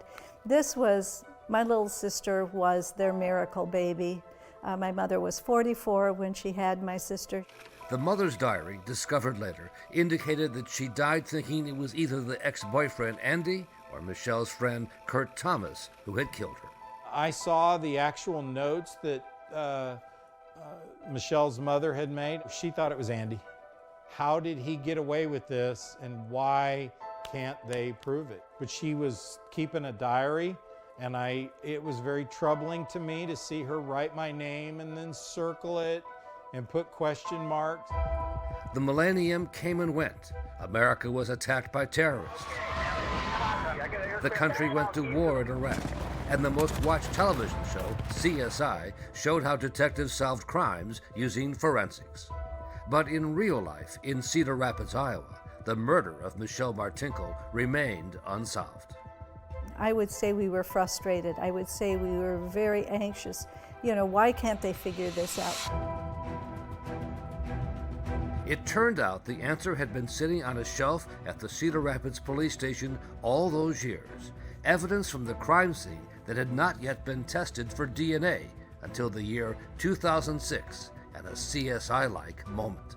Some of the items of evidence that we've kept have been re-examined by lab analysts, and they have found the killer's DNA. Now anyone who had been suspected or had any contact with Michelle was asked to submit a DNA sample.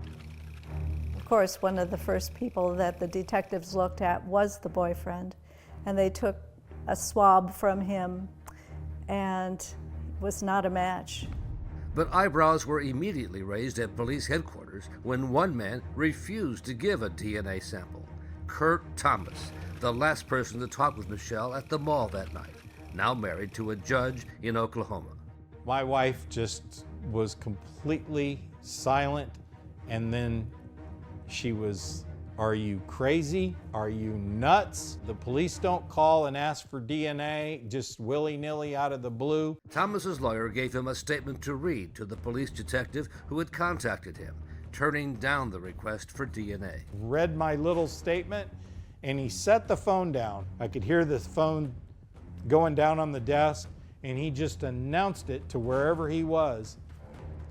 "We got our effing killer. We're gonna get a warrant for your DNA. We're gonna get a warrant for your arrest." I knew, I've always liked you as Michelle's killer.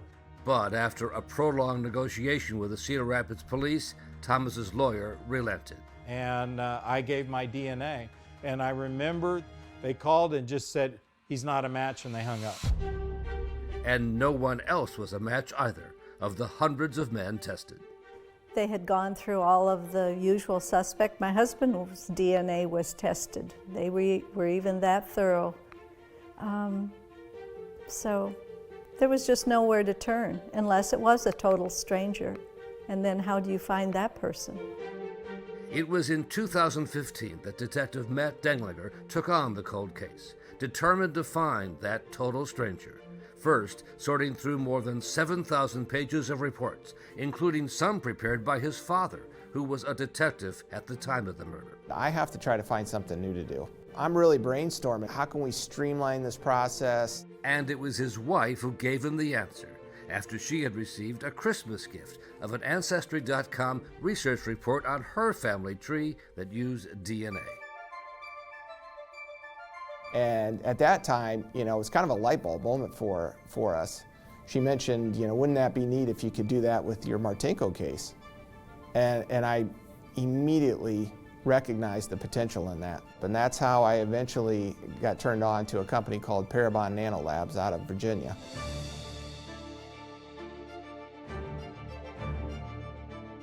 So we actually were able to get an image of our suspect created from that DNA. They're able to create what they anticipate someone would look like from their DNA, including skin color, hair color, eye color, facial structure, things of that nature. It was pretty amazing and is not something that had ever been tried here in Iowa.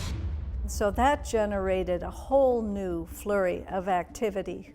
They put out the picture, they had a big press release. We went into Cedar Rapids for that, and they aged the person a little bit and did different hairdos. What I was hoping for is that we'd get 100 people call in and say, hey, it all looks like person A. But the problem we ran into is we got 200 people call in and say it looks like 100 different people. Another dead end. But Detective Matt Denglinger was far from giving up. In 2018, the spring of 2018, I saw in the news that they had cracked the Golden State Killer case and arrested Joseph D'Angelo. Using the most innovative DNA technology available at this time. Police had matched the DNA found on victims in that case to a relative of D'Angelo, who had submitted her DNA to a genealogy database. It led to his arrest and conviction, and a revolution in solving cold cases, led by pioneers like C.C. Moore. This technique was really only known to genealogy enthusiasts and people of unknown parentage who used it to find their birth families. We were a relatively small group of citizen scientists that created these techniques and evolved them to the point where they could really be a revolution for crime fighting. And finally, real hope that this would be the key to solving the murder of Michelle Martinko, using a database of more than 1 million people. So what we're looking for are people who have significant amounts of shared DNA with that unknown suspect. And then a hit, a partial match with a woman living in Washington State. She was kind of our ground zero for building a family tree and working our way back to our suspect. And so we were honing in pretty quick. The mystery of who killed Michelle Martinko was about to be solved. Our suspect was likely one of 3 brothers, all living in Iowa.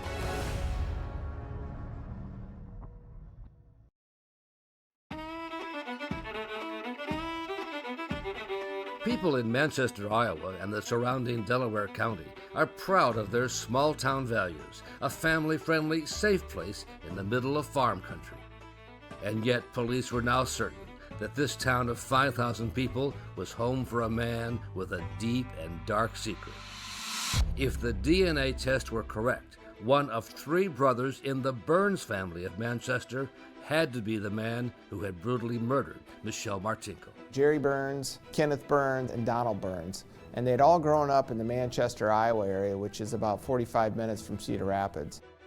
I was convinced the DNA was telling us that it was going to be one of these 3. After so many dead ends, Detective Matt Dendlinger was finally closing in. Matt Dendlinger called me on the phone and said that they had narrowed it down to 3 brothers, and we were just excited beyond belief. We stopped and hugged each other and cried a little bit. None of them had any connection to Michelle or to Westdale Mall that we could identify, so it was really tricky to tell which one we thought was most likely our suspect. No criminal records. They were all entrepreneurs. Ken and Jerry still live in Manchester, and they both run different businesses. And then Donald was an entrepreneur also, and he lived down in Davenport. Well, it was hard to sleep at night. Which one is it? In great secrecy, Cedar Rapids police detectives descended on Manchester. We were on a lockdown. No one knew what we were doing or what we were trying to accomplish. We wanted as little information getting out as possible. We needed to collect DNA to confirm which one it was. So we had to do that covertly. They began with the brother detectives thought was the most likely suspect, Kenneth Burns in Manchester. We followed him around for the better part of a day until he went and had lunch at a golf course clubhouse. And then we were able to collect a drinking straw out of his glass and send that back to the state. The Iowa State Crime Lab in Ankeny made the case a priority and had results within days, comparing the new sample with the DNA collected off Michelle's dress 4 decades earlier. They told us after comparison that Kenneth was not a match for our suspect. Now to Davenport, along the Mississippi River, where Donald Burns lived. He moved to Davenport with the bright lights in big city, and he seemed to me like he was the most logical of the 3 to have done it. The detectives waited outside his home for Donald Burns' garbage to accumulate. And we were able to covertly collect a glass and a toothbrush out of his garbage, and we found out that that's not a match either. Finally, back to Manchester, and the brother detectives had thought was the least likely of the 3 to be the killer, 1 DNA sample away from being arrested. And we observed Jerry leave his business around lunchtime one day, went to the Pizza Ranch buffet restaurant there in Manchester, Iowa. We decided that the straw that he was drinking out of was going to be the best item to take. And after his lunch was over, they got up and left, and we walked over and took the straw out of the glass after it was left there for trash. Once again, a rush order for the technicians at the Iowa State Crime Lab in Ankeny. And when we got that phone call, our jaws were on the floor. It was a match. That was big. I wanted to leave the second I got that phone call and go arrest him, but, you know, cooler heads prevailed.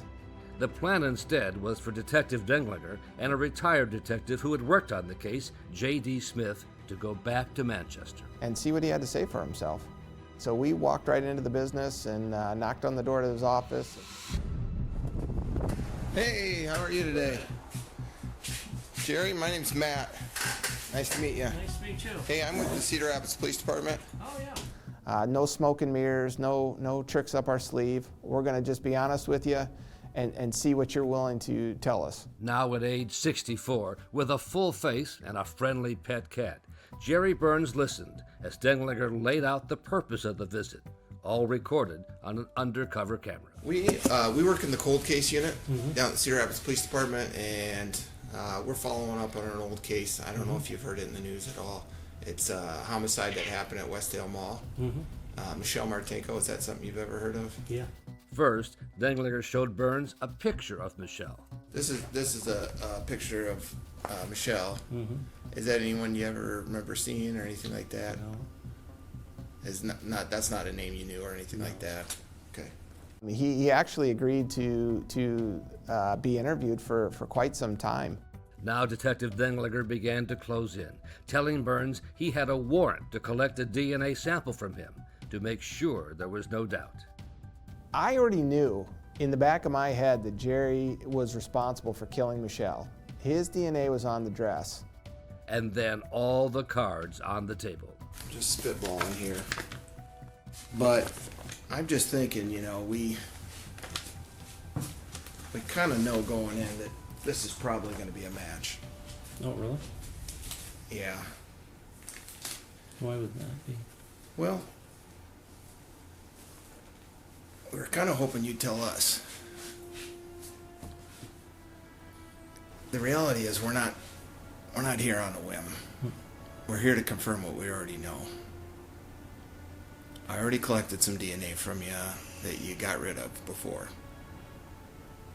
And so I'm telling you, Jerry, I already know that your DNA is going to match the DNA that we have on file.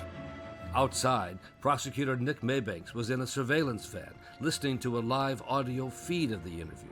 The reality is we're not here on a whim. I was on pins and needles as I was listening to the interview take place. The date chosen for the confrontation was December 19th, the anniversary of Michelle's murder. It was no coincidence. I mean, I think in any investigation, you hope that the suspect confesses. We thought that, there could be a possibility that that date would have meaning to Mr. Burns. Do you know what today is? 19th of December. Did you murder someone that night, Jerry? Test the DNA. Jerry.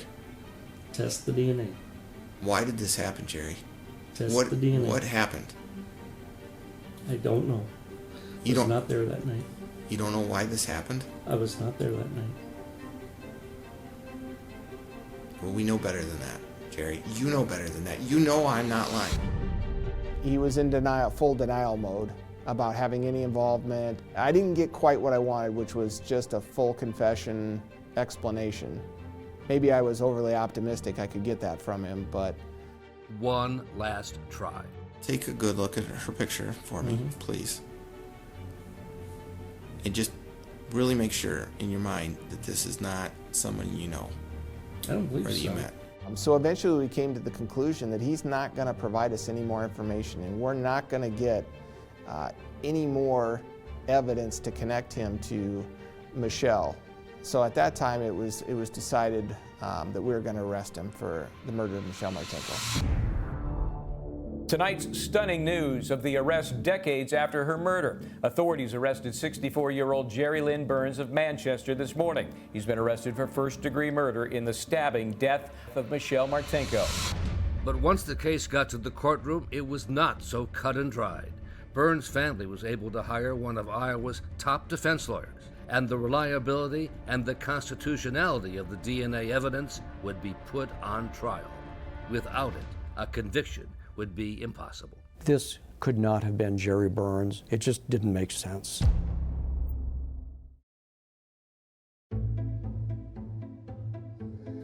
State of Iowa versus Jerry Lynn Burns. The state of Iowa accuses Jerry Lynn Burns of the crime of murder in the first degree. Michelle Martinko's friends and family packed the courtroom to get their first in-person look at the man accused of the brutal murder. Jerry Burns looked like the most ordinary man you've ever met. He looked like he couldn't possibly be a killer. I thought he would be just a monster to look at, but he was just a very low-key, average-looking kind of guy. You would have thought maybe he was in there for a parking ticket. But if convicted, Burns faced life in prison without parole for a crime committed 40 years earlier. Ladies and gentlemen, over the course of the next 2 weeks or so, you're going to go on a journey back in time.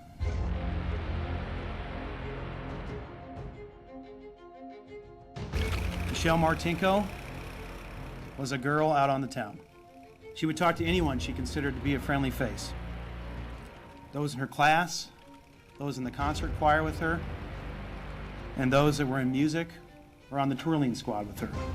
Michelle Martinko, forever 18.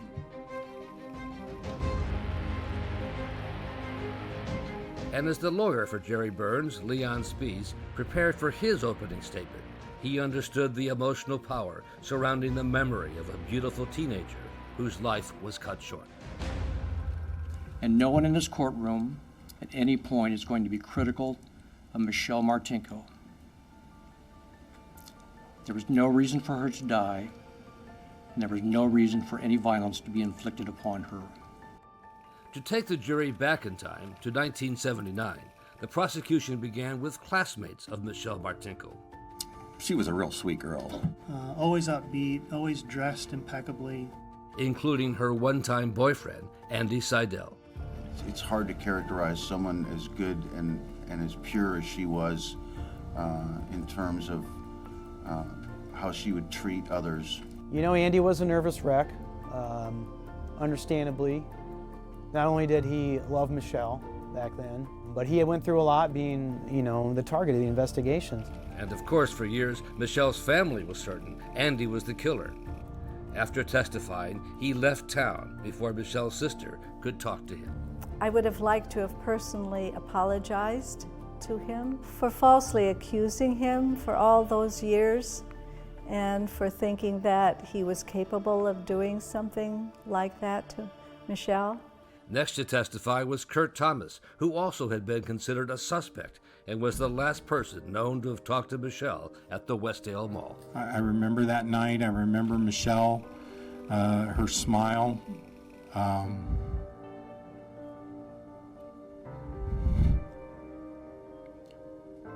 The goodbye smile. I mean, it's affected my entire life. Including, he says, a sense of guilt that has weighed on him ever since that night. We lived in an age of innocence, and we didn't think about monsters in the parking lot. And but it has absolutely consumed me that I didn't walk her to the car. If you'd have walked her to the car, it could have all been different. Do you swear or affirm the testimony you're about to give will be the truth, the whole truth, and nothing but the truth? Now it was time for the jury to hear the 4-decade-long detective story as lead detective Matt Denlinger took the stand. Nobody to this day, I think, knows more about this case, including me, than Matt Denlinger. Denlinger described the quest by the Cedar Rapids Police Department over the years to find the killer. This is a picture of Michelle. Leading to Denlinger's secretly recorded confrontation of Burns. The video played almost in full for the jury. And Your Honor, permission to publish and play State's Exhibit 14A, the interview. You may. Hey, how are you today? Burns' lawyer called the video evidence the low point of the trial for their side. Yeah, it was difficult to try to predict how the jury was reacting to Mr. Burns' questioning there at his office. The natural reaction, I think, would be to protest loudly, no, I had nothing to do with it. And then the video in the back seat of the police car with Burns under arrest, a barely audible passage when Detective Denlinger asked if he had forgotten what happened. I think it's possible it's happened. You're not remembering it. Burns suggested memories can be blocked out. You block things out of your memories. Oh, you block things out. I got you. Now that we've watched all 56 minutes of this video, Matt, where in the interaction between you and Mr. Burns in the squad car does he deny killing Michelle Martinko? He never denied it. In this video, does Mr. Burns tell you emphatically that you have the wrong guy? Never. Did he ever say to you, this must be some kind of mistake? No. The prosecution played its final card with a surprise witness from inside the county jail, where Burns, in the dark shirt on the left, had been held since his arrest. His cellmate, in the white shirt, turned informant, Michael Allison. He said Burns called him son, and as seen in this surveillance video, even signed a copy of the Cedar Rapids newspaper with a front-page story about the Martinko murder case. It says, "To my favorite son, Michael, Jerry Burns." But the informant's most damning testimony suggested Burns felt he got away with it. Has Mr. Burns discussed with you his feelings regarding the potential outcome of his trial? Yeah, he feels like no matter what happens in this case, that he wins because he had the opportunity to be out there with his family all these years. No further questions at this time, Your Honor. For all the talk about 40 years earlier, it was the modern world's advances in DNA that were at the heart of this trial. And nothing would be more important than Michelle's dress, brought into the courtroom on a mannequin by Detective Denlinger, to show the jury where the DNA that matched Jerry Burns' sample had been located. There's a 1 in 100 billion chance that it would be somebody else. The lawyer for Jerry Burns knew what he was up against. There was no disputing that there was evidence of Jerry Burns' DNA at the crime scene, but the question was, how did it get there? When did it get there? So it was the job of the defense's only witness. The defense called Dr. Michael Spence. Forensic consultant Dr. Michael Spence, to make sure the jury understood what's known as the DNA transfer theory. It can be from coughs, sneezes, speaking as I'm doing right now. I'm sure my DNA is right here on this microphone. And then 2 hours into his testimony, Dr. Spence was asked the pivotal question. Is it, Dr. Spence, a plausible explanation that the DNA of Jerry Burns found on the dress or on the gear shift could have come about by a transfer? Objection, Your Honor, that is speculation. There's no evidence in the record to suggest that, and no foundation to make that opinion, expert or otherwise. Now the defense's entire case strategy depended on the judge's ruling.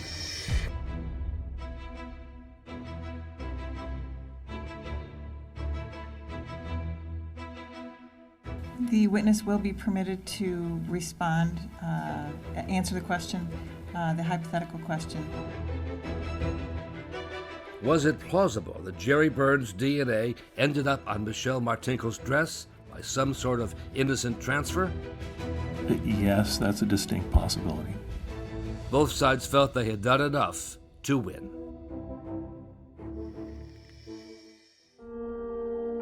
At this time, ladies and gentlemen, it is the time in the trial for each of the parties to present what's called a closing argument. I was looking over to watch Jerry Burns to see what reaction he had with the presentation of the final argument. He had no reaction at all. On December 19th, 1979, the world was Michelle Martinko's for the taking. Instead, she was taken from the world.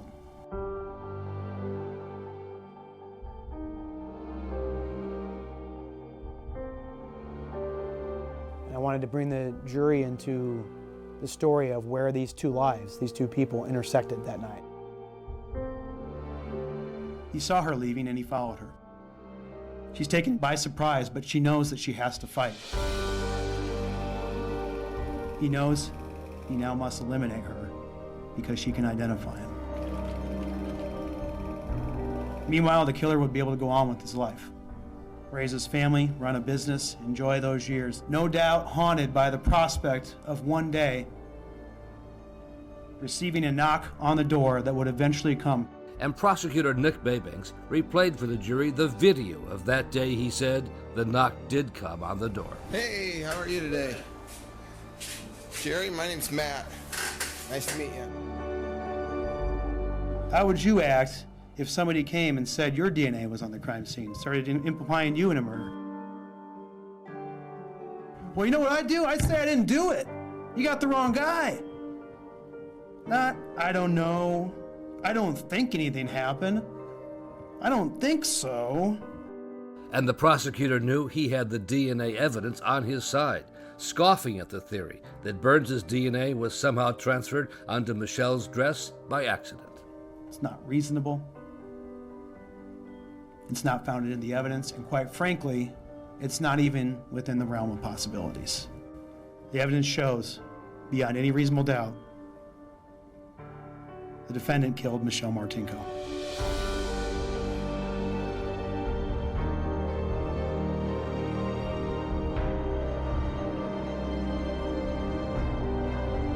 The state of Iowa is asking you to enter a verdict of guilty of murder in the first degree.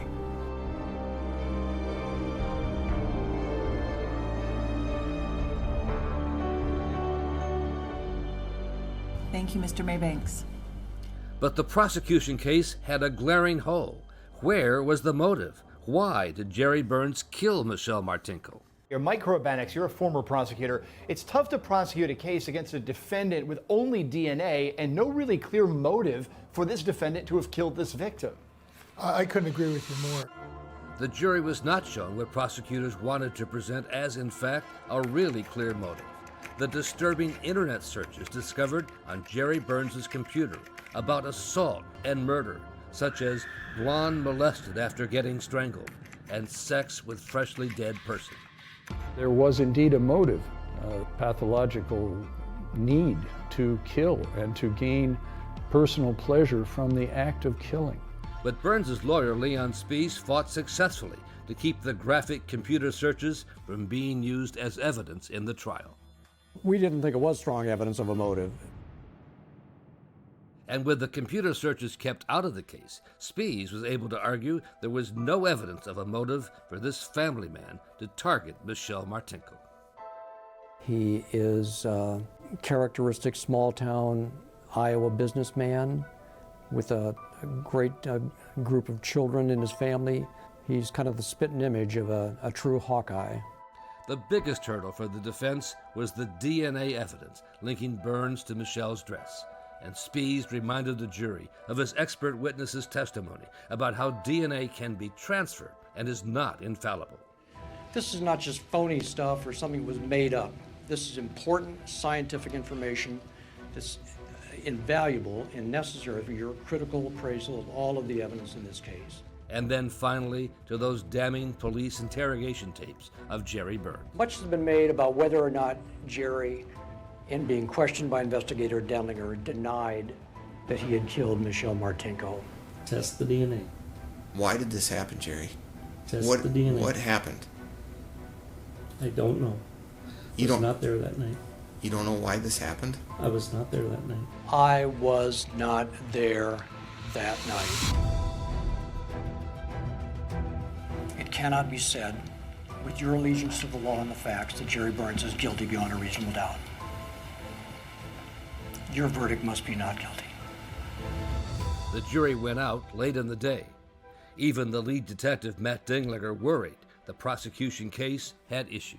Lack of witnesses, lack of a confession, lack of other things that connected Jerry to the crime scene or to Michelle. It was a long trial with lots of evidence, lots of exhibits. I've seen quick juries, I've seen juries that take longer, and I've seen hung juries. This was a quick jury. After about 3 hours of deliberations, the jury reached this verdict. The members of the jury, through the foreman, have signed verdict form number 1. We, the jury, find the defendant, Jerry Lynn Burns,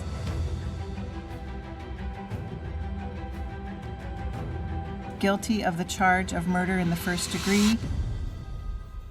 We were hugging each other, just joy, excitement, relief. Oh my goodness, relief. And in the wake of Burns's conviction, questions were now raised in Iowa about whether he could be linked to other unsolved murders and disappearances in the state. I field calls about that to this day. People calling in suspecting Jerry's somehow responsible for other crimes. And I'm open to that idea. Including the unsolved disappearance of an Iowa TV news anchorwoman in 1995, Jody Huisentruit. And if you take a picture of Michelle and of Jody Huisentruit and you put them side by side, they're twins. Burns's lawyer says there is no evidence of any connection to any other crimes committed by his client whatsoever. Well, I think it's bizarre how a person could do something so brutal and not have other instances of doing something. And what about the still unsolved disappearance of Burns's cousin, Brian Burns? Brian, his own cousin, he disappeared off the face of the earth on December 19th on the anniversary of Michelle's murder. Pretty dadgum sure they got the right person for more than one reason.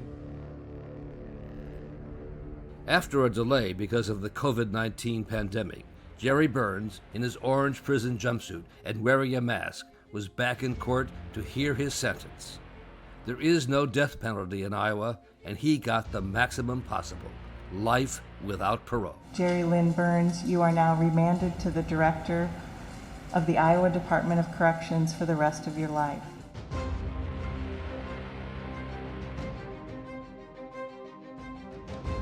Even so, Michelle's family was not fully satisfied with the outcome. I think he did get away with it. I would have liked to have seen him spend the rest of his life in prison starting with age 26, but it didn't happen, and I'm at peace with that because we're just glad they caught him. We thought we'd die not knowing who did it. Now they do. She's forever 18. You know, she's forever just that beautiful person.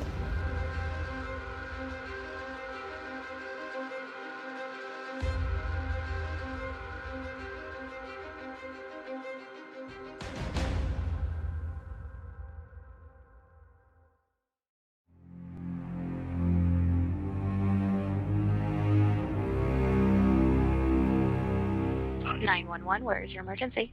My mom was laying here on the floor. I said it had to be somebody that loved her. Is an Iowa son a seed of evil? It's a case of murder on the farm. She is gone because someone shot her. Yes, you did, Jason. He told me that if I didn't get on the bus, that he was going to make sure I was under the bus. I asked why he didn't farm together with his dad. And his response was, I can't because my mom is a bitch. There's only two people in this world who know what happened on June 19, 2015. And one of them is dead, and the other one's sitting behind me. The killer is still out there that shot her! Okay, your wife is in a bar, you said she's unresponsive? This is what he's going to tell you. How to get out of that situation. And I grabbed the gun. Trying to find the first place to put a body. No, sir. The only thing they could do was kill him. You want to say anything? We, the jury, and to find the defendant.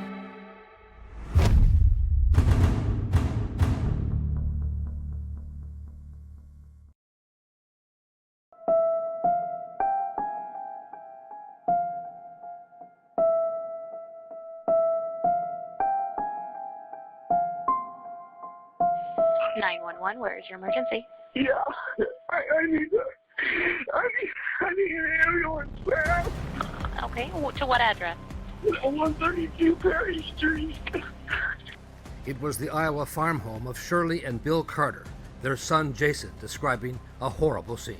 My mom was laying here on the floor. Where she's dead. And I don't know what happened. Jason's father, Bill Carter, was next to arrive. And I went right in the kitchen, and there she lay. And I said, I'm so sorry, Mama.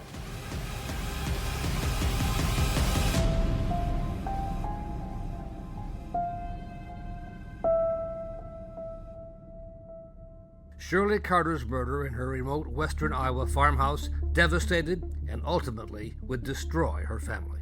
It's really like the most horrific nightmare you could ever imagine, to lose someone that you love so dearly, and then your family to be just shredded, ripped apart. She would be ashamed of how her family has fallen apart. At the age of 67, Shirley Carter had raised 3 children, always busy with her grandchildren, and still active on the farm with her own John Deere tractor to help in the family's 900 acres of soybean and corn. She was a hard worker, that's for sure, and she loved her grandkids, and I miss her. Her husband of 52 years, Bill, actually talked of suicide. Well, I thought I'd lost everything. Everything. I never had any trouble in my life. Even when we had to get married young, we never had trouble. And then for something like this to happen in our old age, it doesn't make sense. It just doesn't make sense. And as Bill Carter replayed in his mind the image of his wife's body that terrible morning in the kitchen, he began to wonder. Because she was laying face up, and her hands were like this across her chest, and her eyes were open. And I thought, you don't die that way. And I said to Jason, I said it had to be somebody that loved her. And it was his youngest son, Jason, who found the body and came under suspicion almost immediately, as the lead detective, Mark Ludwig, would later testify. He was immediately on my radar even before I arrived on the scene. Ludwig had listened to Jason's 911 call as he drove to the scene, and something did not sound right to him. I don't know what happened. And right away that set bells off to me, in my mind, of his words that he used, how he described the scene, and his emotions.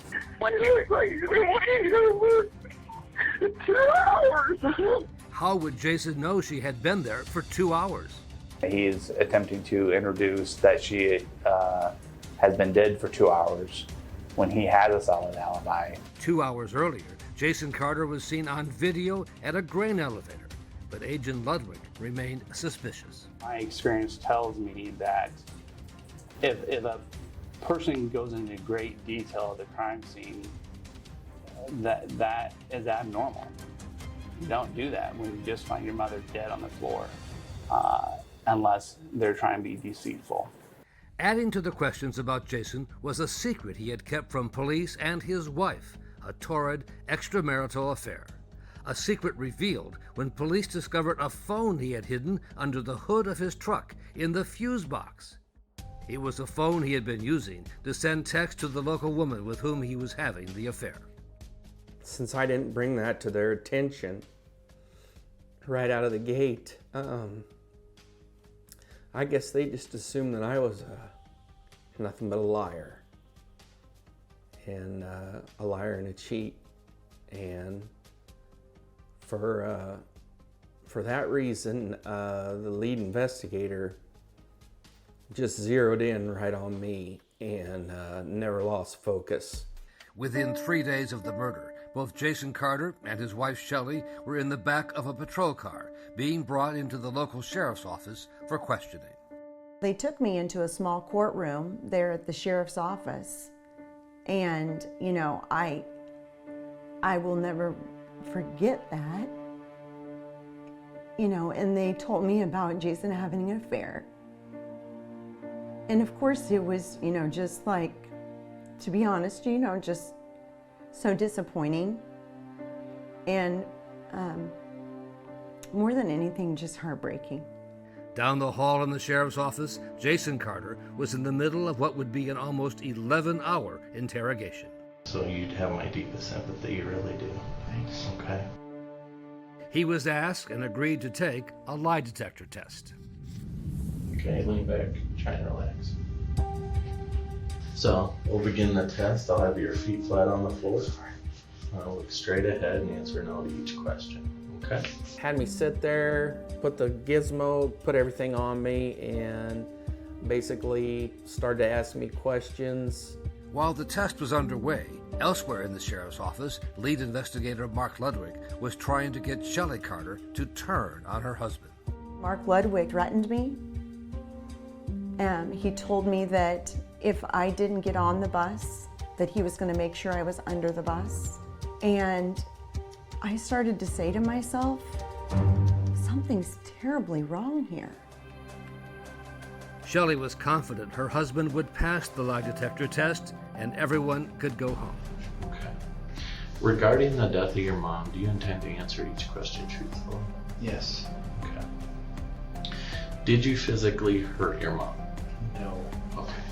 Now this is important. When I say physically hurt your mom, okay, I want you to know exactly what I mean. What I mean is, did you cause her death? No. Okay. Do you know for a fact who hurt your mom? No. Okay. Once again, I don't want to know if you have an opinion or I think this guy. Take the question at what it means. Do you know for a fact who hurt your mom? No. Okay. Kevin, can you please that test, please? Still. Right after the test was over, he left the room for maybe less than 5 minutes. He came back in and he said,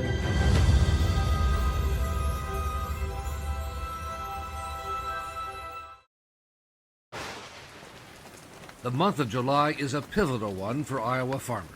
All eyes on the weather. Producers obviously watching the weather and on corn and soybean prices. So USDA upping its corn price forecast by a dime to an average $3.60, which would be 4 cents higher. But at the Carter farm in Lacona, Iowa, as they mourned the death of Shirley Carter, the anxiety was over the growing suspicion by the family about Jason Carter's role in her murder. You gotta remember, he's still my son, and he was my favorite son. I always thought he'd farm with me someday. Jason Carter was at the sheriff's office, about to learn how he did on the lie detector test.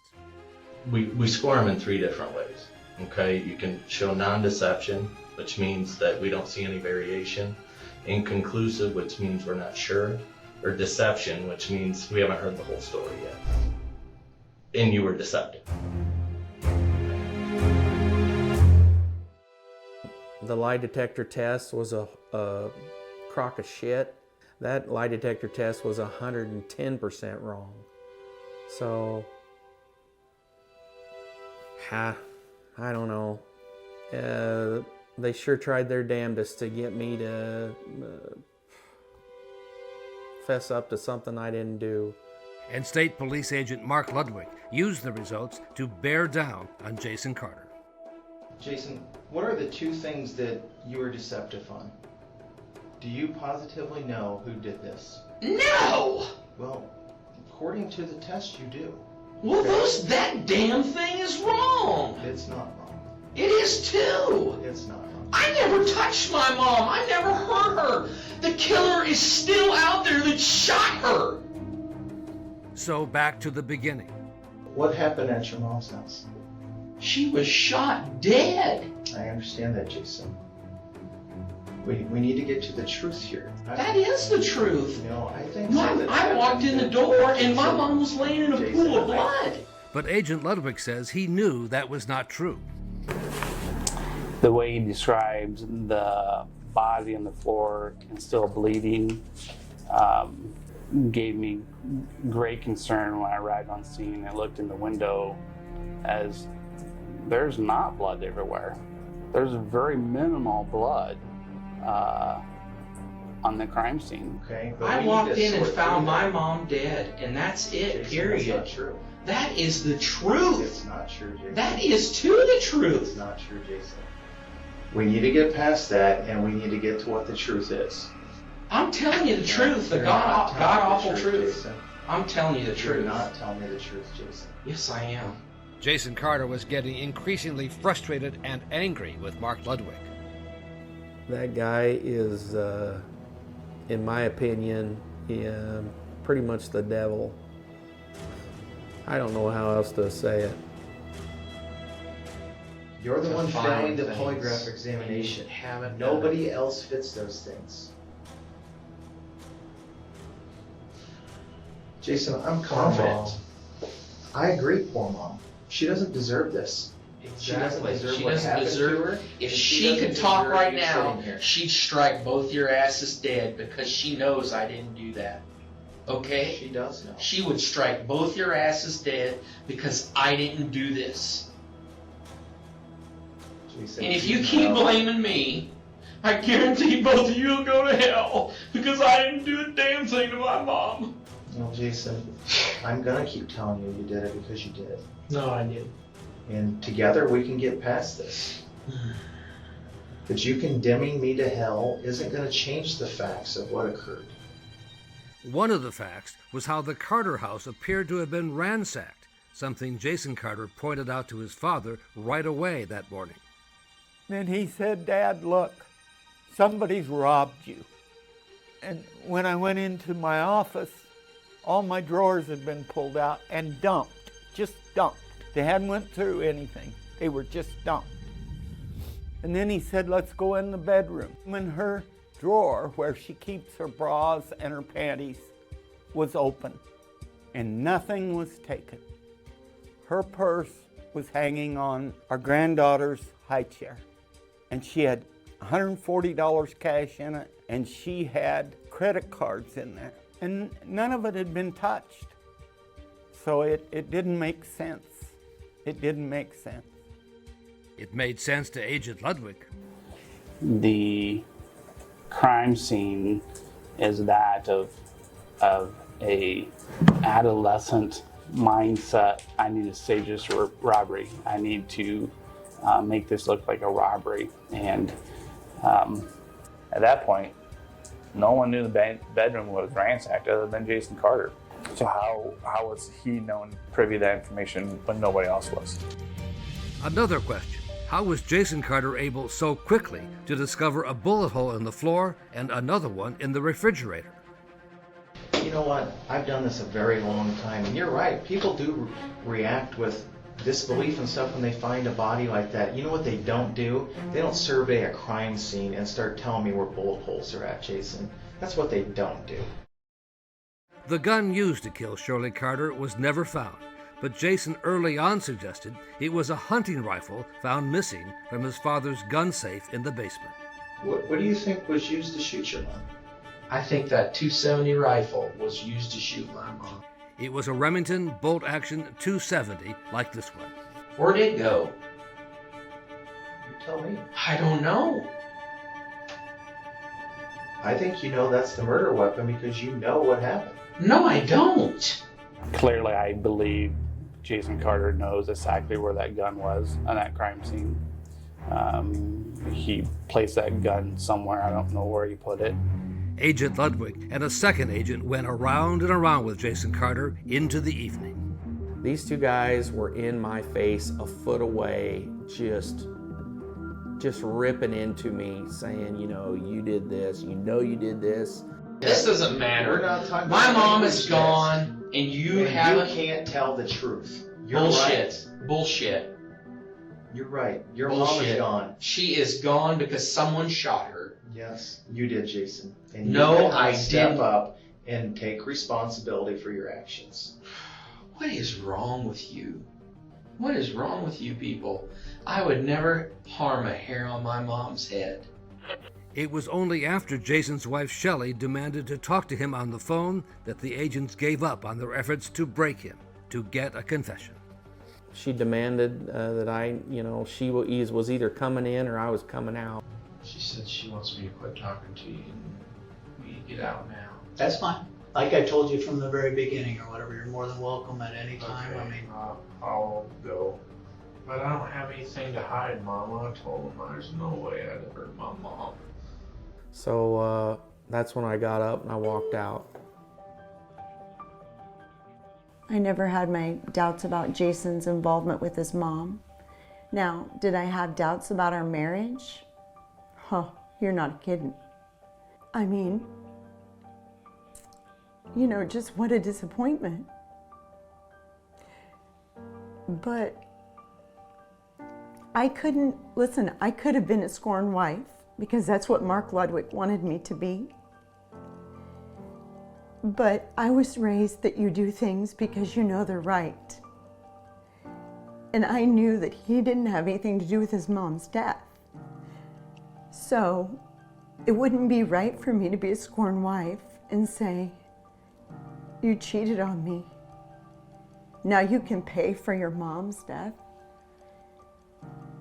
That wouldn't be right. It didn't have anything to do with it. She was ready to go to war for the man who had cheated on her, and she would have to.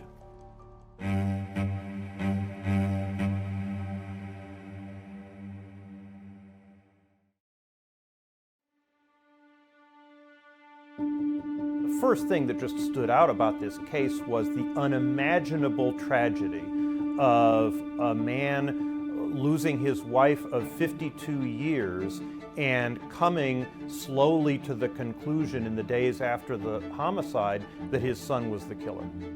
Well, I wanted some kind of justice for my wife, some kind of justice. I didn't want her dying and no justice whatsoever. Go out there with your family and we'll chat. But his son, Jason Carter, had walked out of the sheriff's office with no criminal charges filed, even after he failed the lie detector test. The police didn't do a good job. So Bill Carter hired his own private detective to investigate and re-examine the evidence in the case. The thing that took Bill down the path of believing that Jason was the killer was the evidence. Starting with what Jason had said about the gun safe in the basement, where one rifle, the likely murder weapon, had gone missing. And they said, we don't know anything about a gun safe. We don't know anything at all about a gun safe. I didn't even know he had a damn gun safe till just recently. Well, I knew that was a lie, because I knew they had gotten it for me for Christmas. A photograph would later be found of Jason and his then toddler son assembling the gun safe for him on Christmas morning. He and his wife both lied constantly, and that made it easier for me to tell the truth about what happened. And more troubling to him, Bill Carter wondered how his son seemed to know right away that morning that Shirley Carter had been shot twice. There was no way you would know that unless you did it. And then I knew that he did it. I knew he did it, or hired it done, one or the other.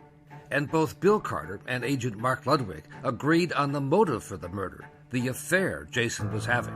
I believe he needed to stop his mom from telling his dad that he's having an affair. I have no time for that. And he knew it too. I think he meant to kill both of us. I do. I think he was going to club me with something and then put a gun in my mouth. All this time, Jason was back on his farm, tending to his fields, well aware that his father was turning on him. He looked at me, and I've seen that look, I don't know, I couldn't tell you how many other times, of when he's just sure about something. And he said, he looked at me and he said, you know, I've got it figured out. It had been more than a year, a full season of planting and harvest, when Bill Carter gave up on the criminal investigation and decided to take his son to court. Bill decided to take matters into his own hands, and so he filed the lawsuit. A civil action against his son Jason, blaming him for Shirley Carter's wrongful death, the subject of the last conversation father and son ever had. And then he said, what are you going to do today, Dad? And I said, I'm going up to see my lawyer. And he hit the counter, the kitchen counter, hard, and he said, my life is over. My life is over. For 5 days in the Marion, Iowa County Courthouse, a civil trial that pitted father against son over the murder of the mother, a family tragedy. Jesus, you know, what father does this to their child? What father does this? The case received national attention. Say a son killed his mother because he was going bust. She was just laying there, looking off like And I knelt down.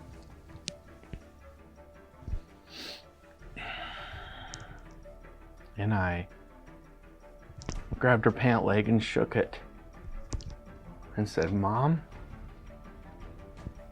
you know, hoping she'd respond somehow. Did you scream? No. Were you crying?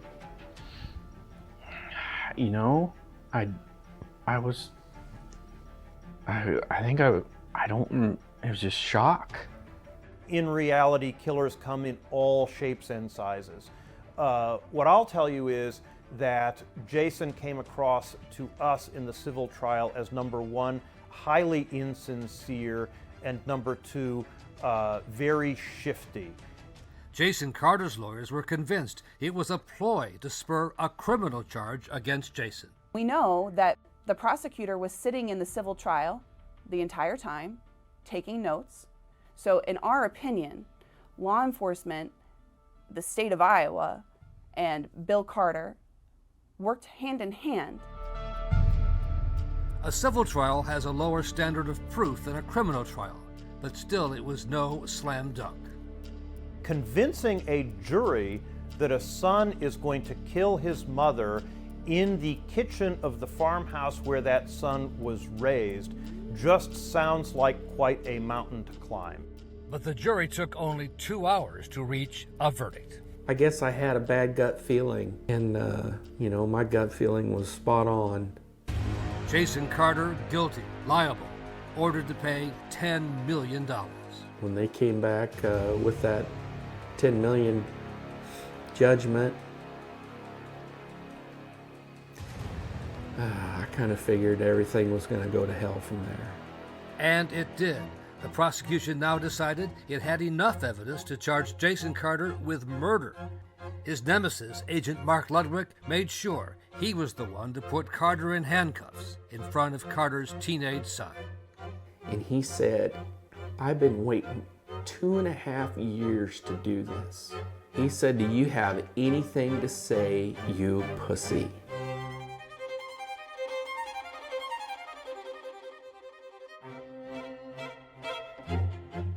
Now, much more was at stake than a $10 million judgment. Jason Carter, if found guilty, would be sentenced to prison for the rest of his life with no chance of parole.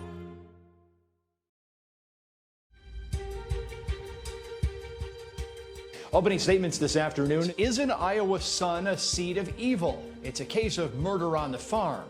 But even before the trial began, behind the scenes, Jason Carter had to consider a possible plea deal. Jason had to make some very difficult decisions. 5 years or so in prison instead of a possible life sentence with no parole. A tempting deal.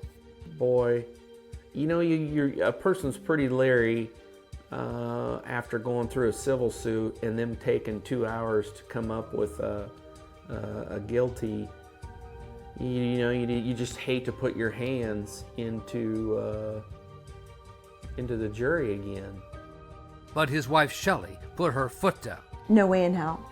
Because Jason already spent 5 days in jail. And I said to him, "You're not going to spend another day, not one more day, in jail or prison for something you didn't do. Your mom wouldn't be okay with it. I'm not okay with it. You're coming home to us." So the trial began. On behalf of the state, you may read the charge and make your opening statement. Ed Bull, the county attorney, began by describing Jason Carter as a man who acted out of greed, who may have actually planned to kill both his parents to get his hands on their farm, valued at $6 million. They weren't ready to retire and let Jason Carter have Carter Farms.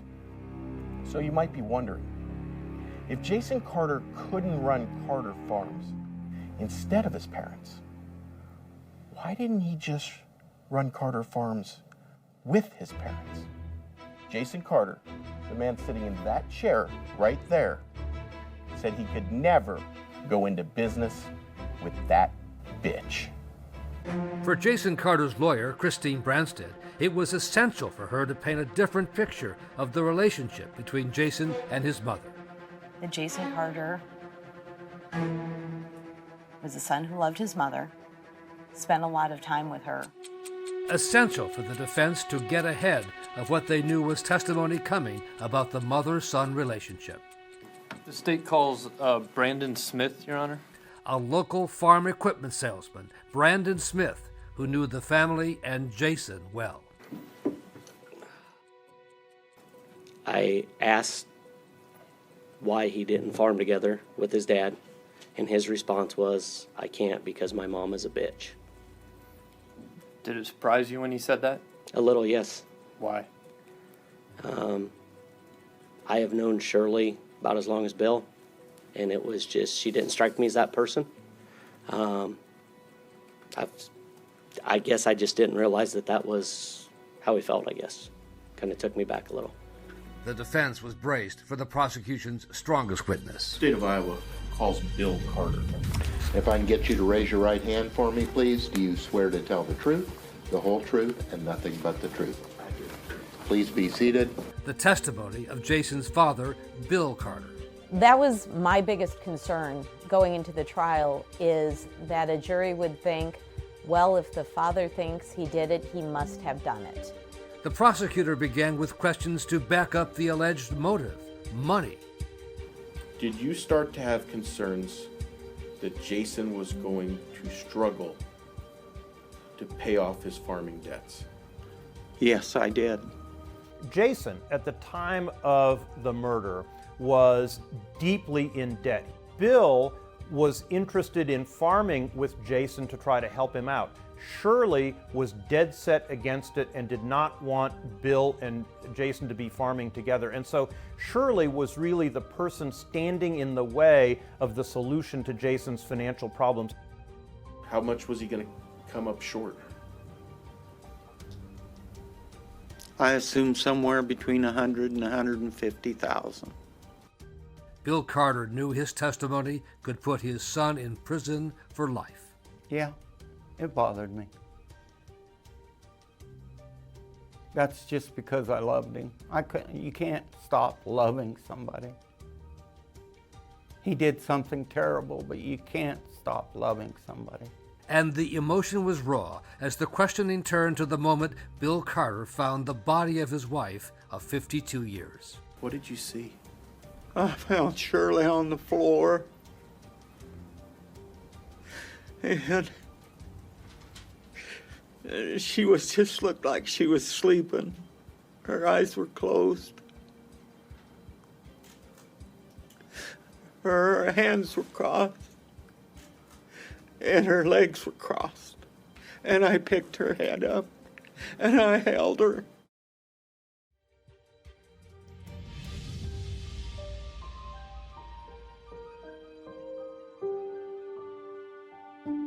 For the defense, no piece of evidence was more important than this surveillance video showing Jason Carter at the cargo grain silo between 9 and 10 in the morning, an hour's drive away from his parents' home. Meaning that Jason Carter could not have been at the home at the time that Shirley Carter was killed.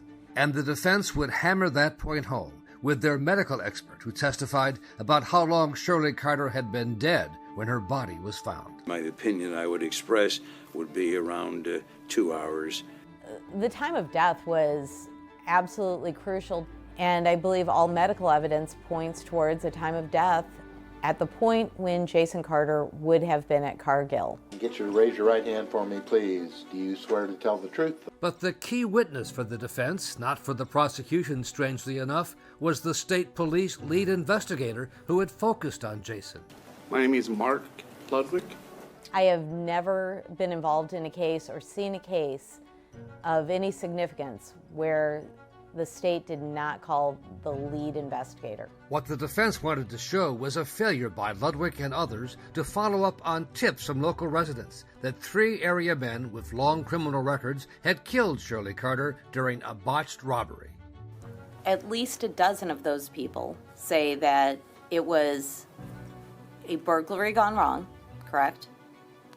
I'm not sure how many people, but yeah, burglary gone wrong was something that we knew by noon on the day of the homicide was going around the small community.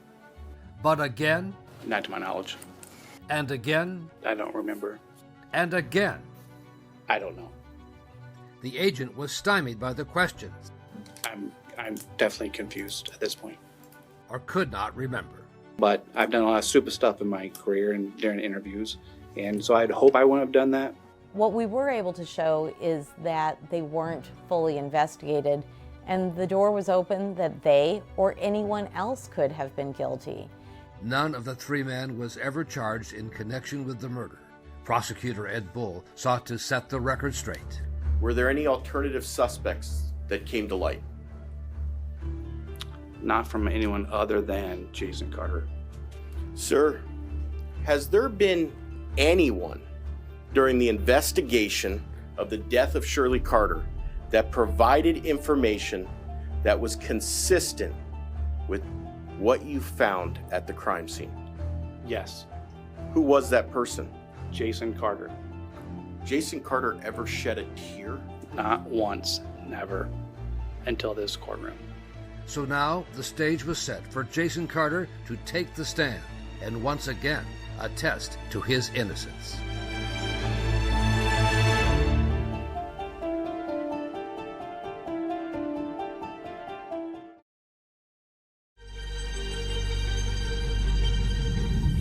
The day began with a surprise move by Jason Carter's lawyers. And Your Honor, the defense rests. Very well.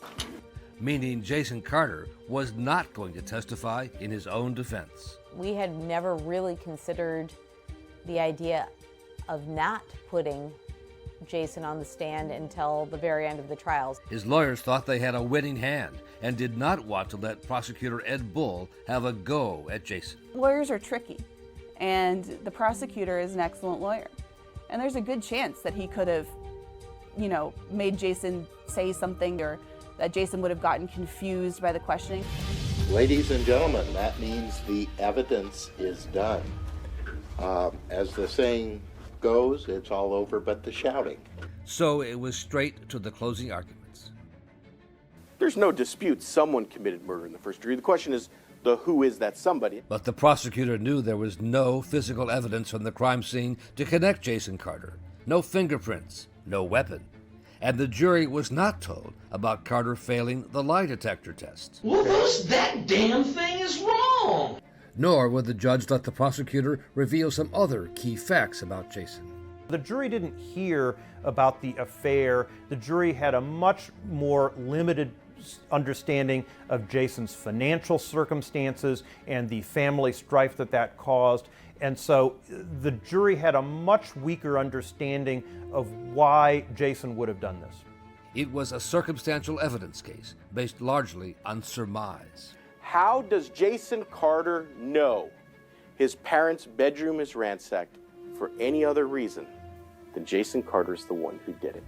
And the prosecutors scoffed at the defense position that law enforcement failed to investigate other possible suspects, calling it a distraction. The only reason that story, these alternative suspects, make sense is because it's an attempted burglary. Well, who caused the attempted burglary? Jason Carter, by staging. And finally, to Jason's relationship with his mother. There was friction. We got told we were going to hear this story about this loving family with no conflict, and what you heard was just the opposite from Mr. Carter, Bill, and from Brandon Smith. My mom is a bitch. There's only two people in this world who know what happened, and one of them is dead, and the other one's sitting behind me. Based on the evidence, and in support of that evidence, the state of Iowa requests that you find Jason Carter guilty of murder in the first degree. I believe we are ready for closing statement on behalf of the defendant, Ms. Branstad. Thank you, Your Honor. May it please the court? This was a case built against Jason Carter instead of a case trying to solve a crime and look at all the clues. And let's look at all the other leads that weren't followed. There were so many statements made about three individuals who don't have an alibi. And then the defense's other main point, the video showing Jason Carter at the Cargill grain elevator, pulling away in his semi-truck just before 10 in the morning, about an hour's drive away from his parents' home. Rest assured, the state has not had anyone who testified they believe Shirley Carter died after 10:30. Not one. There's no one who says they believe that time of death was later. But any one of those means Jason Carter could not have been there. And at the end of this case, there's so many holes in this investigation. There's so much that isn't even explored. And in reality, the forensic evidence not only says that there's reasonable doubt, the forensic evidence says Jason Carter couldn't possibly be guilty. Shirley Carter died long before that, probably while he was at Cargill on video. I ask you to return a verdict of not guilty. As the jury went out to deliberate, our main hope was that they would look at the evidence and the lack of evidence, and that they wouldn't be distracted by a family that had turned against Jason. As the jury was deliberating his fate, Jason Carter was nervous, preparing for prison. You know, I'd be lying if I said I wasn't. He sent text messages to his teenage son Chase and 5-year-old daughter McKenna. Just in case. I said, Daddy loves you very much, and that I would, I'll be home to see you soon. That was real hard, but I felt like I needed to do that because you never know what a jury's thinking. He found out just 2 hours later. You may be seated, thank you. Ladies and gentlemen, have you reached a verdict?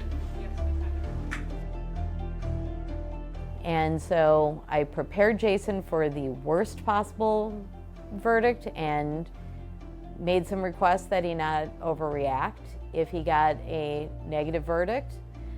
Form of verdict number 1. He was shaking, gray, and I have no color in his skin at all. We, the jury, find Jason Carter not guilty. Is that your verdict, ladies and gentlemen? Yes, it is. Mr. Bull, do you care to have the jury polled? No, sir. Very well. Started to cry visibly, and I think it was just the release of the pressure and the tension and what he had gone through. And then kisses from the wife who had stood by him through it all. Of acquittal, any bond previously posted by the defendant will be released and exonerated. Anything further on behalf of the defendant at this point, Ms. Branstad? No, Your Honor. On behalf of the state? His father, Bill, was devastated. They took me out of the courtroom as fast as they could get me out of there. The DA took me downstairs where I cried. I knew it was over with. After the verdict, prosecutor Ed Bull said he remained certain Jason Carter was the killer. I wouldn't have signed my name to the trial information and brought this case if I did not believe Jason Carter was responsible. We want to be certain we have the right guy, and we were certain we did. The jury saw it differently. And I loved my wife. I loved her dearly. And I was afraid what would happen is exactly what happened. I was afraid there would be no verdict. And now she's what you call a cold case. She's a cold case. The anger and the bitterness and the legal drama with the Carter family is still far from over. Jason and Shelley are suing his father, the state of Iowa, and Agent Mark Ludwig, who declined to comment. We want a new set of eyes on this case in the worst way. We want an investigator who is going to investigate. We're over 5 years now, and we're still fighting. And you know what, I tell you what, we're not about to stop. Nope.